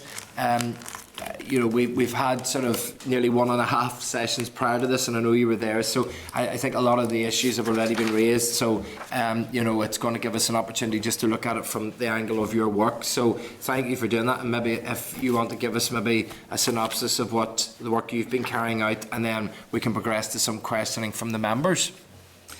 Well, good afternoon, Chair and members of the committee.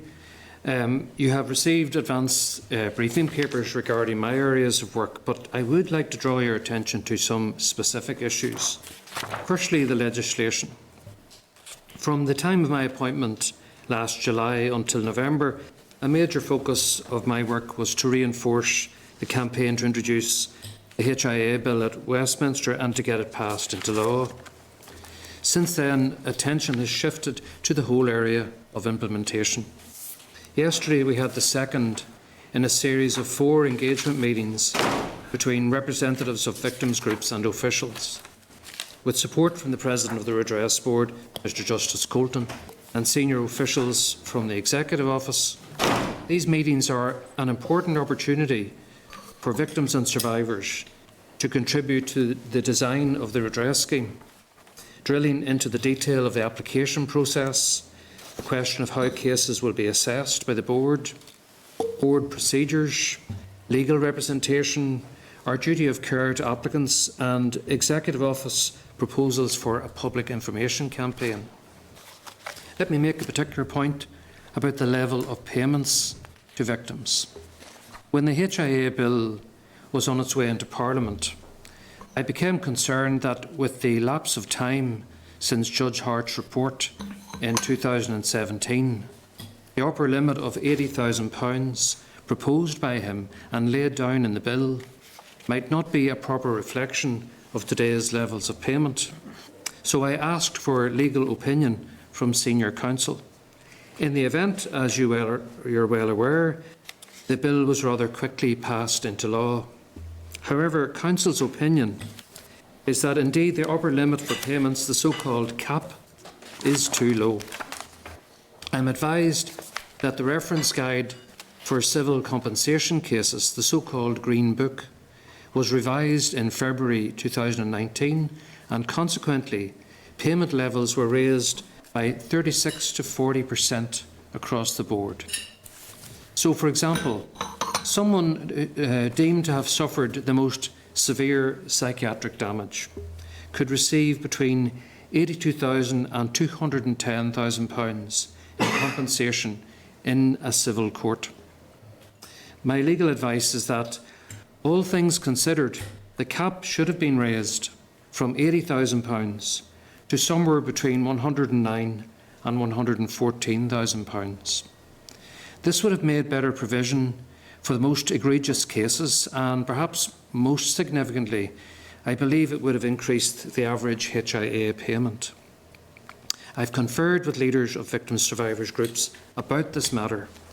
They are conscious that if the Assembly had been restored in time to pass the HIA legislation, I would have been making a case to you for the maximum payment of £80,000 to be raised to somewhere between £109,000 and £114,000. However, the HIA groups recognise that the imperative must be to get the redress scheme up and running as quickly as possible, and so they are willing to accept the prospect of the amounts being paid out being less than what they might have been. I feel it important to put this matter on the public record today, at a time when there are pressures on the public purse. The cost of the oncoming HIA scheme could have been significantly higher than what it is. A second issue that I would like to specifically mention concerns my efforts to improve services to support HIA victims. I commissioned an independent needs assessment which informed me that the main concerns of HIA victims currently are welfare advice, mental and physical health, social support, information retrieval, and assistance with the redress process. A proposal for a bespoke unit is under consideration between myself, the Executive Office, and a potential service provider. I have also been briefing the groups on progress. The proposal is to establish a one-stop shop with an outreach capacity across Northern Ireland, which will work with HIA clients to design individualised care packages and signpost them to the most appropriate help. I am hopeful that this facility can open its doors sometime this summer. In the meantime, it is sometimes a struggle to meet more immediate needs, especially around the need for emotional support. Therefore, I am also in discussions to establish interim arrangements to provide timely emotional support to individual victims, especially those who may feel overwhelmed by the prospect of going through the redress process. I'm conscious that, as members of the Assembly, you will be interested in issues which will require significant ministerial attention in the time ahead. I refer specifically to sensitive matters such as acknowledgement, apology and memorialisation. In that regard, I intend to convene a series of seminars between Easter and the summer to assist victims and survivors and relevant others to begin to form more coherence and consensus about how these matters may be addressed. In that regard, I would expect to submit advice to ministers and indeed to this committee in due course. Finally, I would like to take this opportunity to acknowledge the long journey victims and survivors have had to get to this point. They are appreciative of the support they've received from all of the political parties in Northern Ireland. The historical institutional abuse of children is a grave injustice that stretches across generations. Many of its victims have died. Those who have fought the HIA campaign carry their childhood friends, often their brothers and sisters, in their hearts. And of course, the people who have done most to bring justice and truth to bear upon this situation are victims themselves. Thank you. Thank you very much, Brendan. And those words, I'm sure, will echo with the committee members and further afield, and I thank you for them.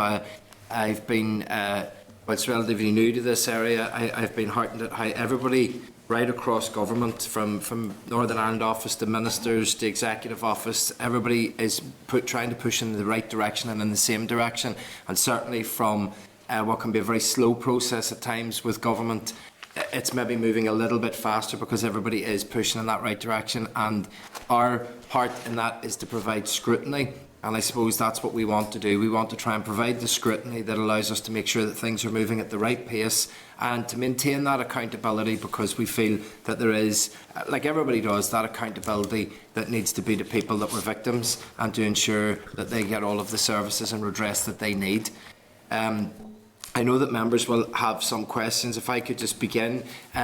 The committee ourselves here have received 1 or 2 requests already for people to come and provide some form of presentations, and we'll take a little look at that later. But maybe just something that will provide us with some comfort is knowing that there is opportunities for groups to meet with yourself and your mechanisms and procedures, that the groups are fully being worked with, that they are getting an opportunity to make their views known, and that those views are being listened to. Is there a structure within the work that you're doing to allow that and to sort of maximise the opportunities that there are for groups there? Well, Chair, the approach I have adopted since coming into the role in July, August, was to appreciate that victims groups are very evolved. They have a lot of experience at this stage as advocates in their own right. You'd be aware of that. They're very politically tuned in and very able and capable. So I've been very anxious from the very start not to undermine or take away in any way from the voice that victims have already developed for themselves. And of course there's a range of voices in that regard and a number of groups. So the normal contact that I would offer with groups is sometimes to meet with a number of members, but to pay particular attention to contact with the leaders of groups. So I have one-to-one meetings with people on behalf of groups. I occasionally meet with groups as a whole. And currently the discussions that we're having with regard to the establishment of the redress board involves a number of groups coming together with officials and myself. Okay, thank you. I'm going to open up then to the floor, and we have Fra, please. Thank you very much for the information. And it's one of the questions I was trying to tease out in the last thing, and I do agree with you that there are many people there who will begin into a process who may have to relive all the difficulties and horrors. Have you any input, or is there anybody any input into, first of all, the application forms, and secondly, how this is handled to ensure that it's done as sensitively as possible and done in a way that takes into account the difficulties for the person making the application? Well, thank you, Mr McCann. Can I tell you that the application form is at a fairly advanced stage. The officials at the Redress Board have been working with technical experts to design an online application, and there'll also be a hard copy version for people who don't like to use computers or go online. Of course, the victims groups themselves are very vigilant about this matter. They know their people very well, and they don't want individuals sitting in their homes around Northern Ireland to be intimidated by either a computer screen or a form that comes through the door. So we're trying to put in place sufficient support for people, but also to start with, to make sure that the application form itself is fit for purpose. And by that I mean that it gathers the information that the Redress Board will need, but that it's also victim sensitive. So those discussions are ongoing. Next Tuesday, in fact, the acting secretary of the Redress Board will come and make a presentation to representatives of the groups and actually talk them through the online application. So it'll be a very important opportunity for them to critique that. However, your second part of your question is around the sensitivities involved. And you've heard from the civil servants today about the machinery that's been put in place to run this scheme. In a sense, you can observe the necessary bureaucracy that's going into it, the involvement of the judiciary. But a concern that I've had is the emotional support that people need beyond the technical side. So at the moment, we're taking steps to have a number of what I'd call personal support workers available, that where we perceive people to be in need of support around sensitive matters, we can quickly get that in place. And we will establish protocols with the Redress Board and all of the key stakeholders involved in this process so that they recognise quickly where someone needs help and where there are sensitivities, and we get that in place quickly. Sure, and that's just one thing. I think Christopher touched It's twice I've mentioned it today. But I think Christopher has mentioned it before, and it's a process. And initially when the PIPS forms came out, they said that it was an easy way of doing the thing, and it was anything but it. Have you had sight of the form? Yes, I've had, personally, I've been taking a run through an earlier iteration of it, but I know it is being refined. But the most important thing I've been impressing upon the redress board is to not get carried away, if you like, with having a perfect model from a professional bureaucratic point of view. At the end of the day, the application has got to make sense to victims on the ground, and that's where their engagement with the groups next week becomes really important. And the final point is, again, I know that at the start of the whole process of the welfare reform stuff, that there was money made available for, let's say, people from the independent advice sector who have an expertise in how they bring people through forms sympathetically. Has there been any discussions in around that, and who a group of people that would be able to take people through them forms? Well, indeed, Chair, Mr McCann, that the Executive Office have had a contract with Advice Northern Ireland for some time, and they provide, as you know, very good welfare advice for people. And there's a relationship there with their caseworkers, which we hope to build on. But beyond that, we need to also make sure that solicitors are suitably informed. So the intention is, we've been in discussion with the Department and with the Law Society, and the intention is to establish a list of solicitors. And to be on that list, first of all, you have to be a solicitor approved by the Law Society, and to have attended an orientation event where we will make sure that solicitors, beyond their own competence as lawyers, understand the sensitivities of this client group.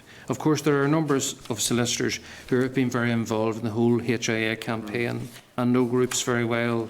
But we know that scattered around Northern Ireland, people may have their own family solicitors that they will want to use. We'll want to make sure that the legal fraternity are suitably sensitised here as well. Okay, Pat? Thanks, Chair. Thanks for Brenton for coming in and giving that presentation. I just want to put on record that this is a day when we should be paying tribute to the victims and survivors of historical abuse, and they should be commended for their fortitude and for the relentless way in which they have pursued justice in this particular case, and also want to commend those many people who have helped victims and survivors through this whole process. And I just wanted to put that on the record. I was in the Ramada the day Judge Hart released his report, and one thing that struck me, and if there's a criticism I have of the report, it is that on the day I thought the cap on compensation was too low. And I hear what you say today around that. I'm just wondering, have you investigated any way as to how that could be redressed? Yes, Mr Sheehan, I've had a discussion with officials of the department, the senior officials, and I've also briefed the groups on what I was told.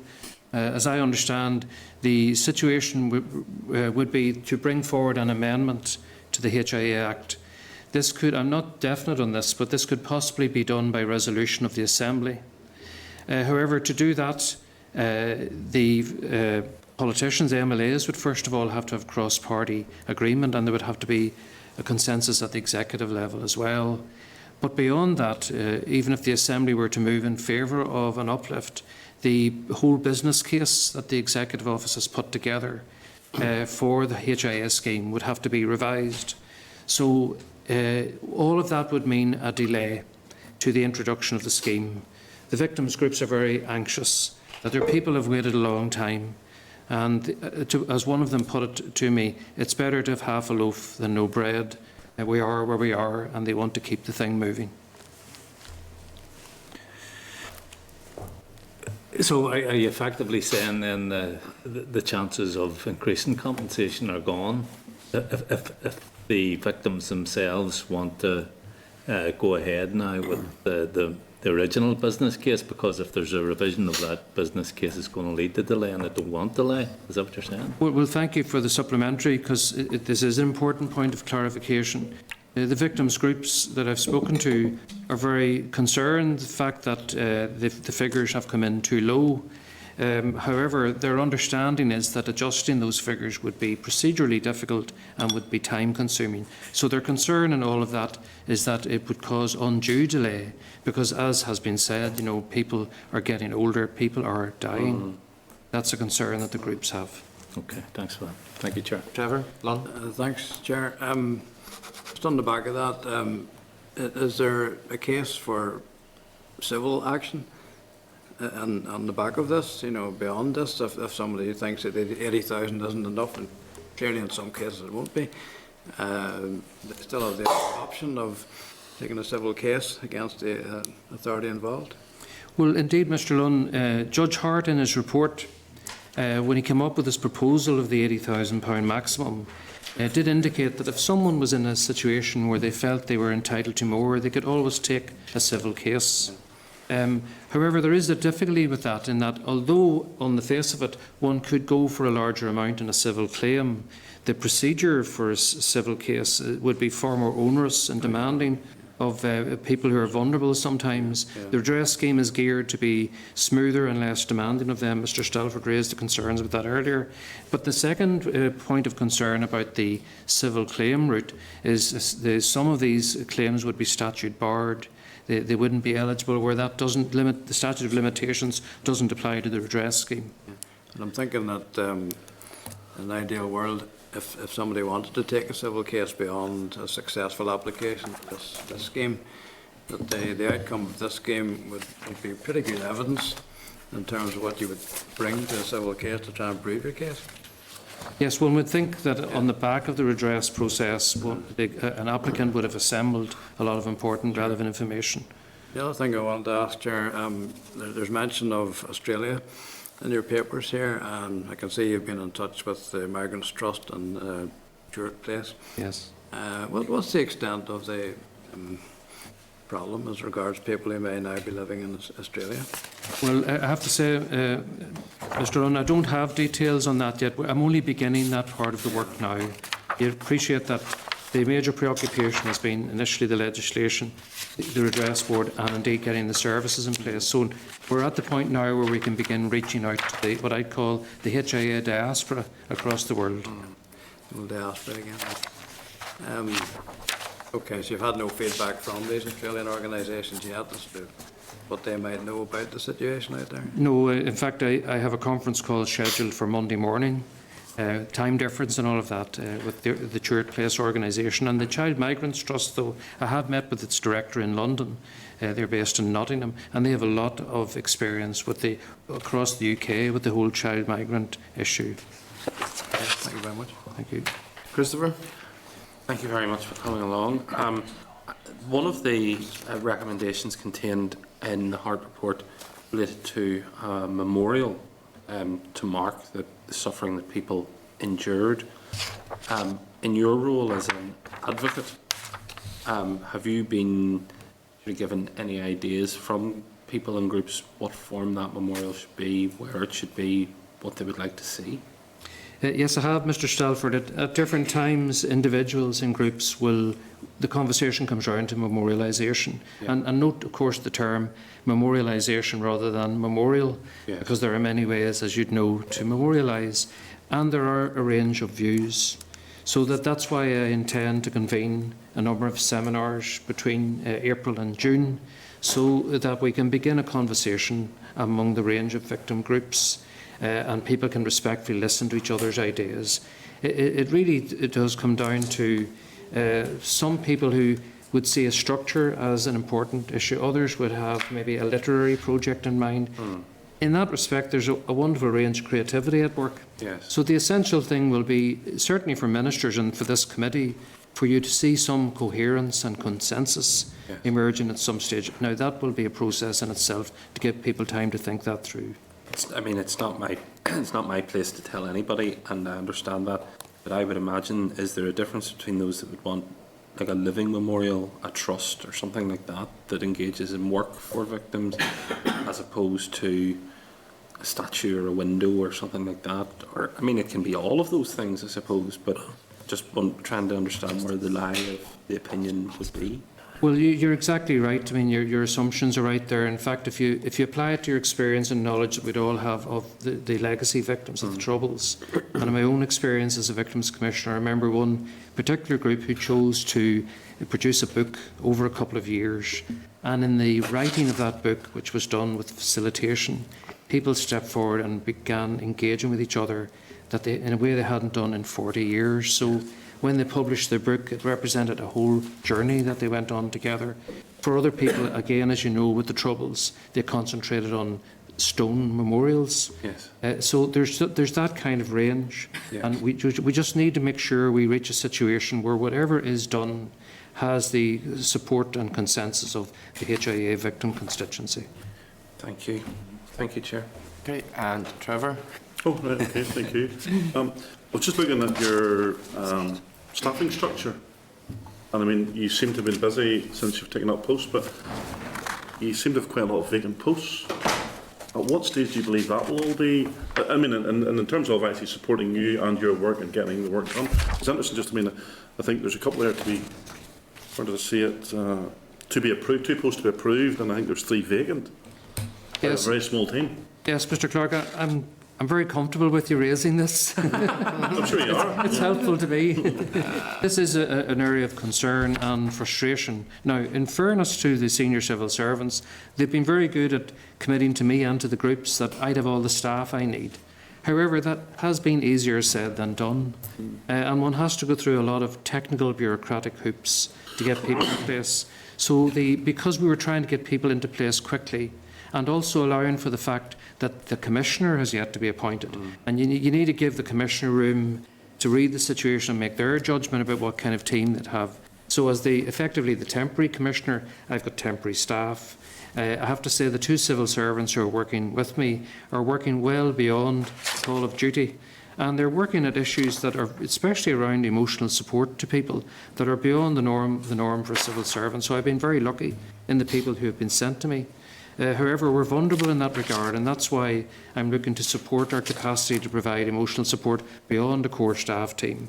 And I'm hopeful we can do that soon. But a specific area of concern for me is that it's very interesting at this stage in the story.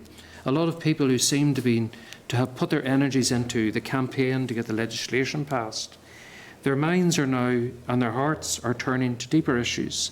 So people are coming to us with very sketchy details of how it was that they were ever in care in the first place, of what happened to their brothers and sisters, of whether they had brothers and sisters, of whether they were orphans or not. So people have a lot of questions that are coming now, and I can write letters formally as the Interim Advocate to religious orders or other institutions, but some of the letters that victims have already received have very little information. So there's a problem with record retrieval. There's a need for forensic research around some of the ledgers and records that institutions have, and for that I've specifically asked the department to get me a research worker with forensic skills, and so far we haven't been able to get the right person. Is that over and above the one that's on your chart today? No, that's the one on the chart. And there's another issue to mention about that. It's one thing to excavate raw data, cold facts. Those cold facts are telling very important things about a parent's life. So we need the caseworker in place as well, who would have more interpersonal skills, so that they can, in a sense, mediate data into the life of the person now. Now, what we've tried to do thus far is recruit those 2 workers quickly from within the trawling system in the public service, rather than advertise them as public positions. We are conducting interviews in the next few days for the caseworker post. We haven't got anybody yet for the research officer, and I'm asking the department to consider allowing me to publicly advertise that post. You probably anticipated my next question then. Why are we keeping it exclusively for civil servants rather than all of these posts being reached beyond the civil service? Simply to move with haste, to get people in place quickly. But that actually hasn't proved possible. Yeah, well, that's my point. So, I mean, there seems to be a culture sometimes within the civil service that will create other jobs for other people, and sometimes that expertise is outside of the civil service, of course. Yes, and in particular, Mr. Clark, around an issue like this, it stretches a normal civil servant to do things in an interpersonal way, whether it's with an individual or with groups. And of course, a lot of people in public service and the civil service are used to working with the public, but it can be around technical matters. So all of this work is emotionally laden. So we really have to be careful about who we put on the end of a phone or at a desk interfacing with these people. Absolutely. Okay, Brenton, thank you very much indeed. That concludes the questions that members have. Oh, sorry, George. Thank you, Mr. McAllister, for your presentation. I'm wondering where you and your team are based. Yes. And, Caravan. They're moving out. Well, thanks, Mr. Robinson. Now, we've been in temporary offices in Great Victoria Street, and I'm glad to say that the department have now sourced a more permanent home, which will become the home of the Commissioner, and that's off Wellington Place, right in the centre of the city. It should be accessible to people. It's good for transport and for anyone with disabilities, and we're quite happy with what they've now got for us, and we're due to move into that at the end of this month. if Victim had a personal contact, needs a personal contact with yourself, are you open to that? Yes, absolutely. In my view, if anyone wants to sit down with me, yes, including in their own home, I do that. And my staff understand that there are slots in my week, yes, including evening times, when I'm prepared to go to see people, and that's done. That's good to know. Thanks very much. Okay, so we're going to conclude the questioning then at this stage. Thank you very much for coming along today. It's been very appreciated to get the information and the update. And I know. I'm sorry, just one. Can I raise one other point on back of what Pat has said about the upper limits, and in response, Mr. McAllister had given. It's sort of striking me now that it's sort of sinking in terms of what Pat has said and did yourself. And you said about the process and how the process is slow. Do you see any other mechanism that one can be seen as an interim payment with an additional coming later in terms of that legislation was corrected? Well, again, Mr. Clark, that was the original hope, that the way the redress board would be approached would be that they would receive applications and give out initial payments to everyone, which I was calling acknowledgement payments, because there's a moral message in that. And then dig down further into each application to see whether additional monies were merited. That's not the approach the redress board are following. They're going to consider each case in one go, if you like. Now, they may have to adjourn a case to seek further information, but they are telling me that they're constrained by the law in their approach to this. Therefore, they cannot distribute initial payments to people. They can give an initial instalment, but it's an instalment on the one award, the one payment, which the law only allows them to make. But can I take this opportunity to ask your indulgence to say that if the committee have the view that you could, with haste, amend the legislation to increase the cap, I would think that the victims' groups would be very glad to hear that and would welcome that. What their read of the situation was, that would be complicated and timely. Okay, absolutely not looking rid of you, but my third occasion I will now try to say thank you very much for your contribution. We will take no more interruptions. Thank you very much for coming along today, and I'm sure we'll be in contact with you again in the future, so thank you very much. Thank you. Thank you. Thank you. Second. Okay, thank you. So, members, obviously, further to the conversations and updates that we have had there was certainly, I think, a request that the staffing positions that were being alluded to, that they would be, that they would certainly like to see those filled with haste, and that there was maybe a gentle hint I certainly got there, the reference that maybe there was a bit of difficulty in that. So with members' support, I think we should write to the department and ask that the positions be filled without delay, to be able to ensure that he has the staff team that he needs to be able like to. He needs a professional archivist to go through all of that stuff. Trevor, no, you were. On the second point then, I mean, on Mr. McAllister's latter point, on the basis of the upper limits, I mean, can we do a piece of work fairly quickly to see? Because one of the things that concerns me is that it has taken us so long to get to the stage we're at, but the last thing we want to do is actually give these people some form of payment and then actually still feel aggrieved that they were shortchanged. Because no matter how much money they're going to get, it's going to be insufficient anyhow. But I would be concerned that we'll feel shortchanged given now Mr McAllister's evidence. Can I ask for the clerk's advice? Maybe I'll take in Pat and then ask the clerk for advice on how the nuts and bolts of how we go about that. Maybe. I was just going to say, I mean, if there's political agreement on this, and I would suspect that there would be, Yeah. that we get officials to scope out the sort of process that would be needed to bring an amendment to the legislation as quickly as possible. I mean, if it's going to take a year, probably it's not worth doing, because I mean, Brenton pointed out that they'd prefer the thing to be dealt with quickly. So, but it'd certainly be worth investigating and see if there was a mechanism by which it could be done as quickly as possible. Okay, well, is there agreement then? We get a sort of maybe a paper for next week just to find out how we would go about that, but also very carefully what the impact of it would be to make sure that it doesn't cause what Mr McAllister said, the delay that's there. And I suppose in tandem of contacting the department to see, you know, what mechanisms are possible, perhaps request legal advice, Assembly legal advice. Yeah, absolutely. The last there was thing, that. we don't want to stall the whole situation under no I circumstances. suppose at this stage, it's just investigating what the options are. Exactly. Okay, well, with members' agreement then we'll do that, and we will move on then after those oral sessions, and we are moving to page 40 of the meeting pack for the Function of Government Bill. So, do you want to give us the update, please, on that, Clerk? Okay, Marie.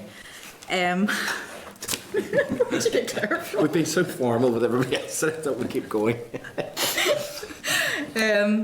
Last week, Mr Allister's his letter to both the chair of this committee and the chair of the Finance Committee was tabled, drawing attention to the need for agreement to be reached on the handling arrangements for the committee stage of the Function of Government Miscellaneous Provisions Bill.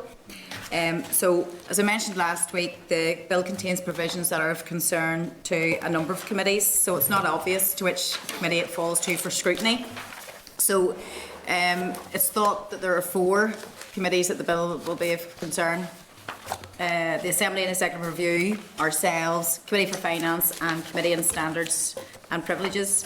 Standing Order 64 deals with matters of joint concern and details the options available if agreement can't be reached. I've actually copied that for you. Now, there's 15... Oh, no, I'm waiting. I have a proposal. Right. 15 clauses in the bill. 1 to 12 would be the main clauses. So I have spoken to the clerks of the relevant committees. I've spoken with bill office staff as well. So if the bill passes second stage, the committee to which it's referred to will want to commission some sort of research because it isn't clear. I'm not going to go through every clause. No, don't. But if you read the narrative, it talks about, for most of them, it's ourselves and the Committee for Finance. The clerk assistant had intended to meet with the chair and the chair of the Finance Committee and the other chairs this week. That hasn't happened yet, so members might want to note this information, and I can give you an update when one's available. Chair?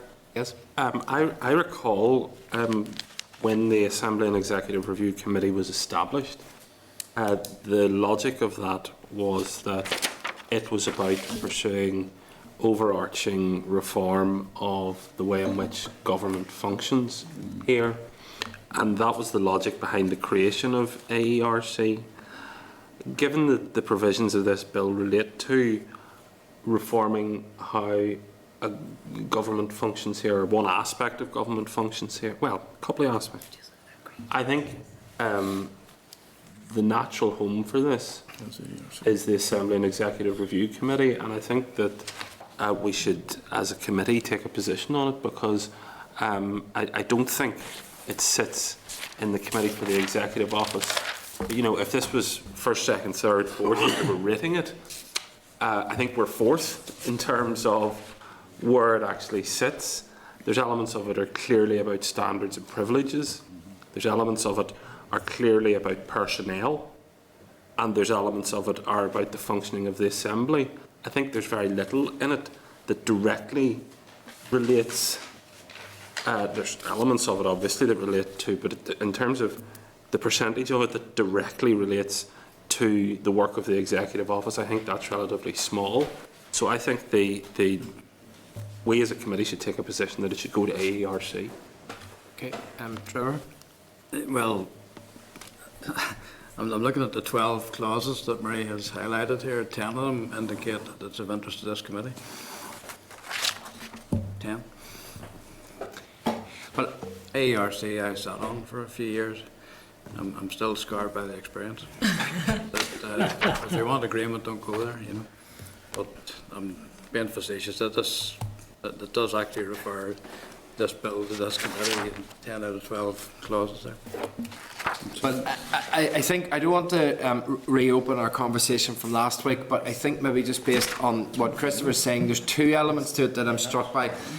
The first is, I'm not 100% sure that it's our position to express a preference to which committee it goes to. Fair enough.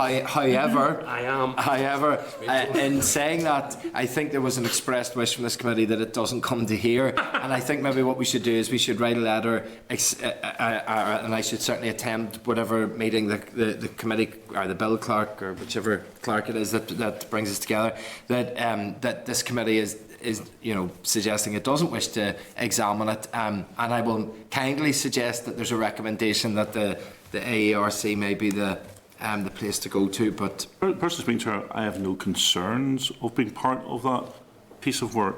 So it's not about, I don't think it's that we should be shying away from it.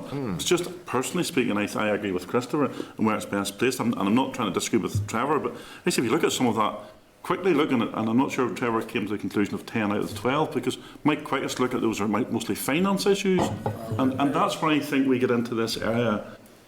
Whereas, as Christopher has already said, the Executive and Assembly Review Committee was for these more complex types of things, which was cross-cutting, which this would sit within. Ultimately, this will get to the Chamber, and we will all have our say on it, but I think in terms of the scrutiny work of that, it should have come from the Executive and Assembly Review. Chair, sorry. No, go ahead. Sorry, I don't agree. When I say there's a mention of the interest of the Executive Committee in 10 out of the 12 clauses, that's all I'm saying. It doesn't actually say that we're necessarily the primary committee to deal with the bill in every case. Yes. But if the AERC or anybody else was to take it on board, we would be drawn into it by way of consultation, I would have thought anyway. It's the question of which is most likely to achieve a satisfactory outcome.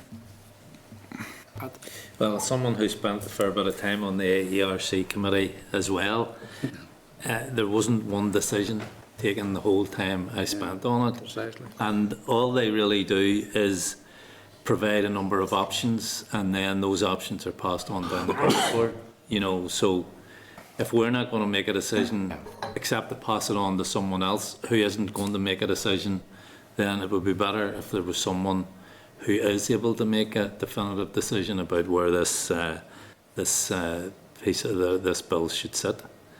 Well, I can't. I'm agnostic one way or another. So. I can't say that as a member of the AERC committee that we shouldn't overlook the Standard and Privileges Committee as an appropriate. I jest, but I think number one, it's not our decision. Our decision is, do we wish to receive this bill or not? The decision was taken last week. That will be conveyed, and ultimately the Business Committee will decide where it goes to. But the point that Trevor makes is that we will, because of our considerable involvement in many of the clauses, we will be heavily consulted in various points of it. But I would draw members' attention to what I had mentioned earlier, that there are 3 bills as one that are coming this way. We're going to have a very, very busy programme between now and the summertime, and to take on an additional bill, I think just from a workload perspective, I think is something that we should have consideration, and I think I would be articulating that to the Business Committee, that if there is another committee that doesn't have a piece of legislation to scrutinise, that it might be better to pick that up, because I think we literally have got enough to do between now and Could I just June. ask a question? Maybe Pat could help me out here. Both had the same experience. I can't recall the AERC actually scrutinising a bill. So, or the standards and privileges, maybe either. So, yeah, but it's up to the business committee where it goes. So I think our conversations are academic as to where it should go to. It's up to them. And as a member of the business committee, I'll also do my best to help you as well with that. They seem to be on an awful lot of committees. Look, if members are content, we'll move from that. We can move then to the forward work programme, which is located on page 62 of the pack. And maybe just, Marie, if you want to take people through just a few of the things, because a few items have changed and moved about. If you look now at the 19th of February, we're obviously going to be having, budget is going to come out because we had that today, and we'll have the TBUC, the Good Relations, will be slotted in. Mr. Alistair will be here on the 26th of February to talk about the functioning of government miscellaneous provisions bill, because regardless of where it's going to sit for scrutiny, we will have an input and we need to know about it before second stage. And I think that's everything. That's it up until the 18th of March. The forward work programme you'll be provided with next week will take you up to Easter recess. So if members are content to note. Grand. Happy to note. Okay. Then we can move to item page 67, item 9, the correspondence. There are just two sort of elements there to highlight to members. The issue of the Finance Committee clerk about the budget bill. This is what we had mentioned earlier, that we are requesting that information, which we've been told that we will receive. So once that information comes in, it will be forwarded out. I was just asking if members are content that that is shared with the Committee for Finance. Yeah. Okay, seems to be agreement in that. Item 9.2 from Mid-Ulster District Council is just offering us their facilities should we wish to move out, and we can come to that later in the term. The request from the Human Rights Commission and Pivotal to brief committees, that's just for noting on the basis that previously or last week we had decided that if we do receive such requests we will park them, but we will maybe invite them in at some other point in the future.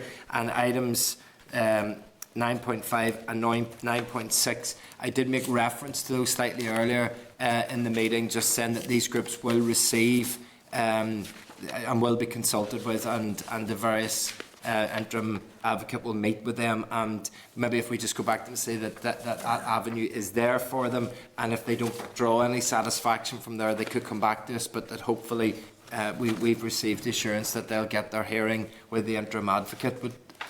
It may not be a bad idea, and I think you may have met some of them. I know that they do raise concerns that the information that we got here today may not be as accurate as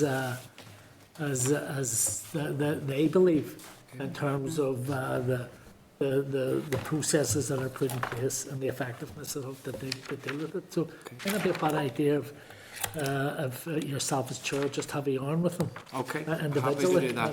If members are happy, I'm happy to meet the two groups, and if there is anything more substantial, I can report back on the meeting, and if there's anything more substantial I feel needs presented, could do that. Okay. Moving on to item 10 of chairperson's business. On page 78 of the meeting pack is a memo from the EU Affairs Manager in relation to the Interparliamentary Forum on Brexit, which comprises the chairs and conveners of committees scrutinising EU exit-related issues in the House of Commons, the House of Lords, Scottish Parliament and the National Assembly for Wales.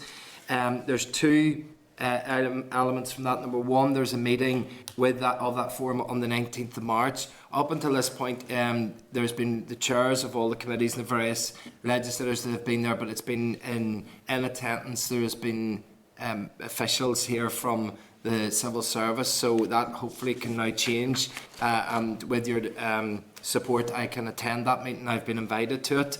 And can take on that, and also they have asked if at some point they could hold an event here in Belfast, and if members are happy, it would be ourselves that maybe would take the lead on facilitating and offering that event. Would there be agreement for members for that? Yep. Okay. Are there any other business that members wish to raise? Okay, well then, our next meeting is due on Wednesday, the 19th of February at 2 o'clock in this room. Maybe just to say to members, I know there might be some clash. If we do get the budget briefing and it is detailed and we send it out to members, there could be the opportunity just to meet maybe 20, 30 minutes before the meeting, sometimes just to have a quick discussion on how we might approach that. So if that's the case, and we'll write out to members and let them know. But other than that, I thank you very much. That's the meeting closed. The Northern Ireland Assembly, Committee Room 30.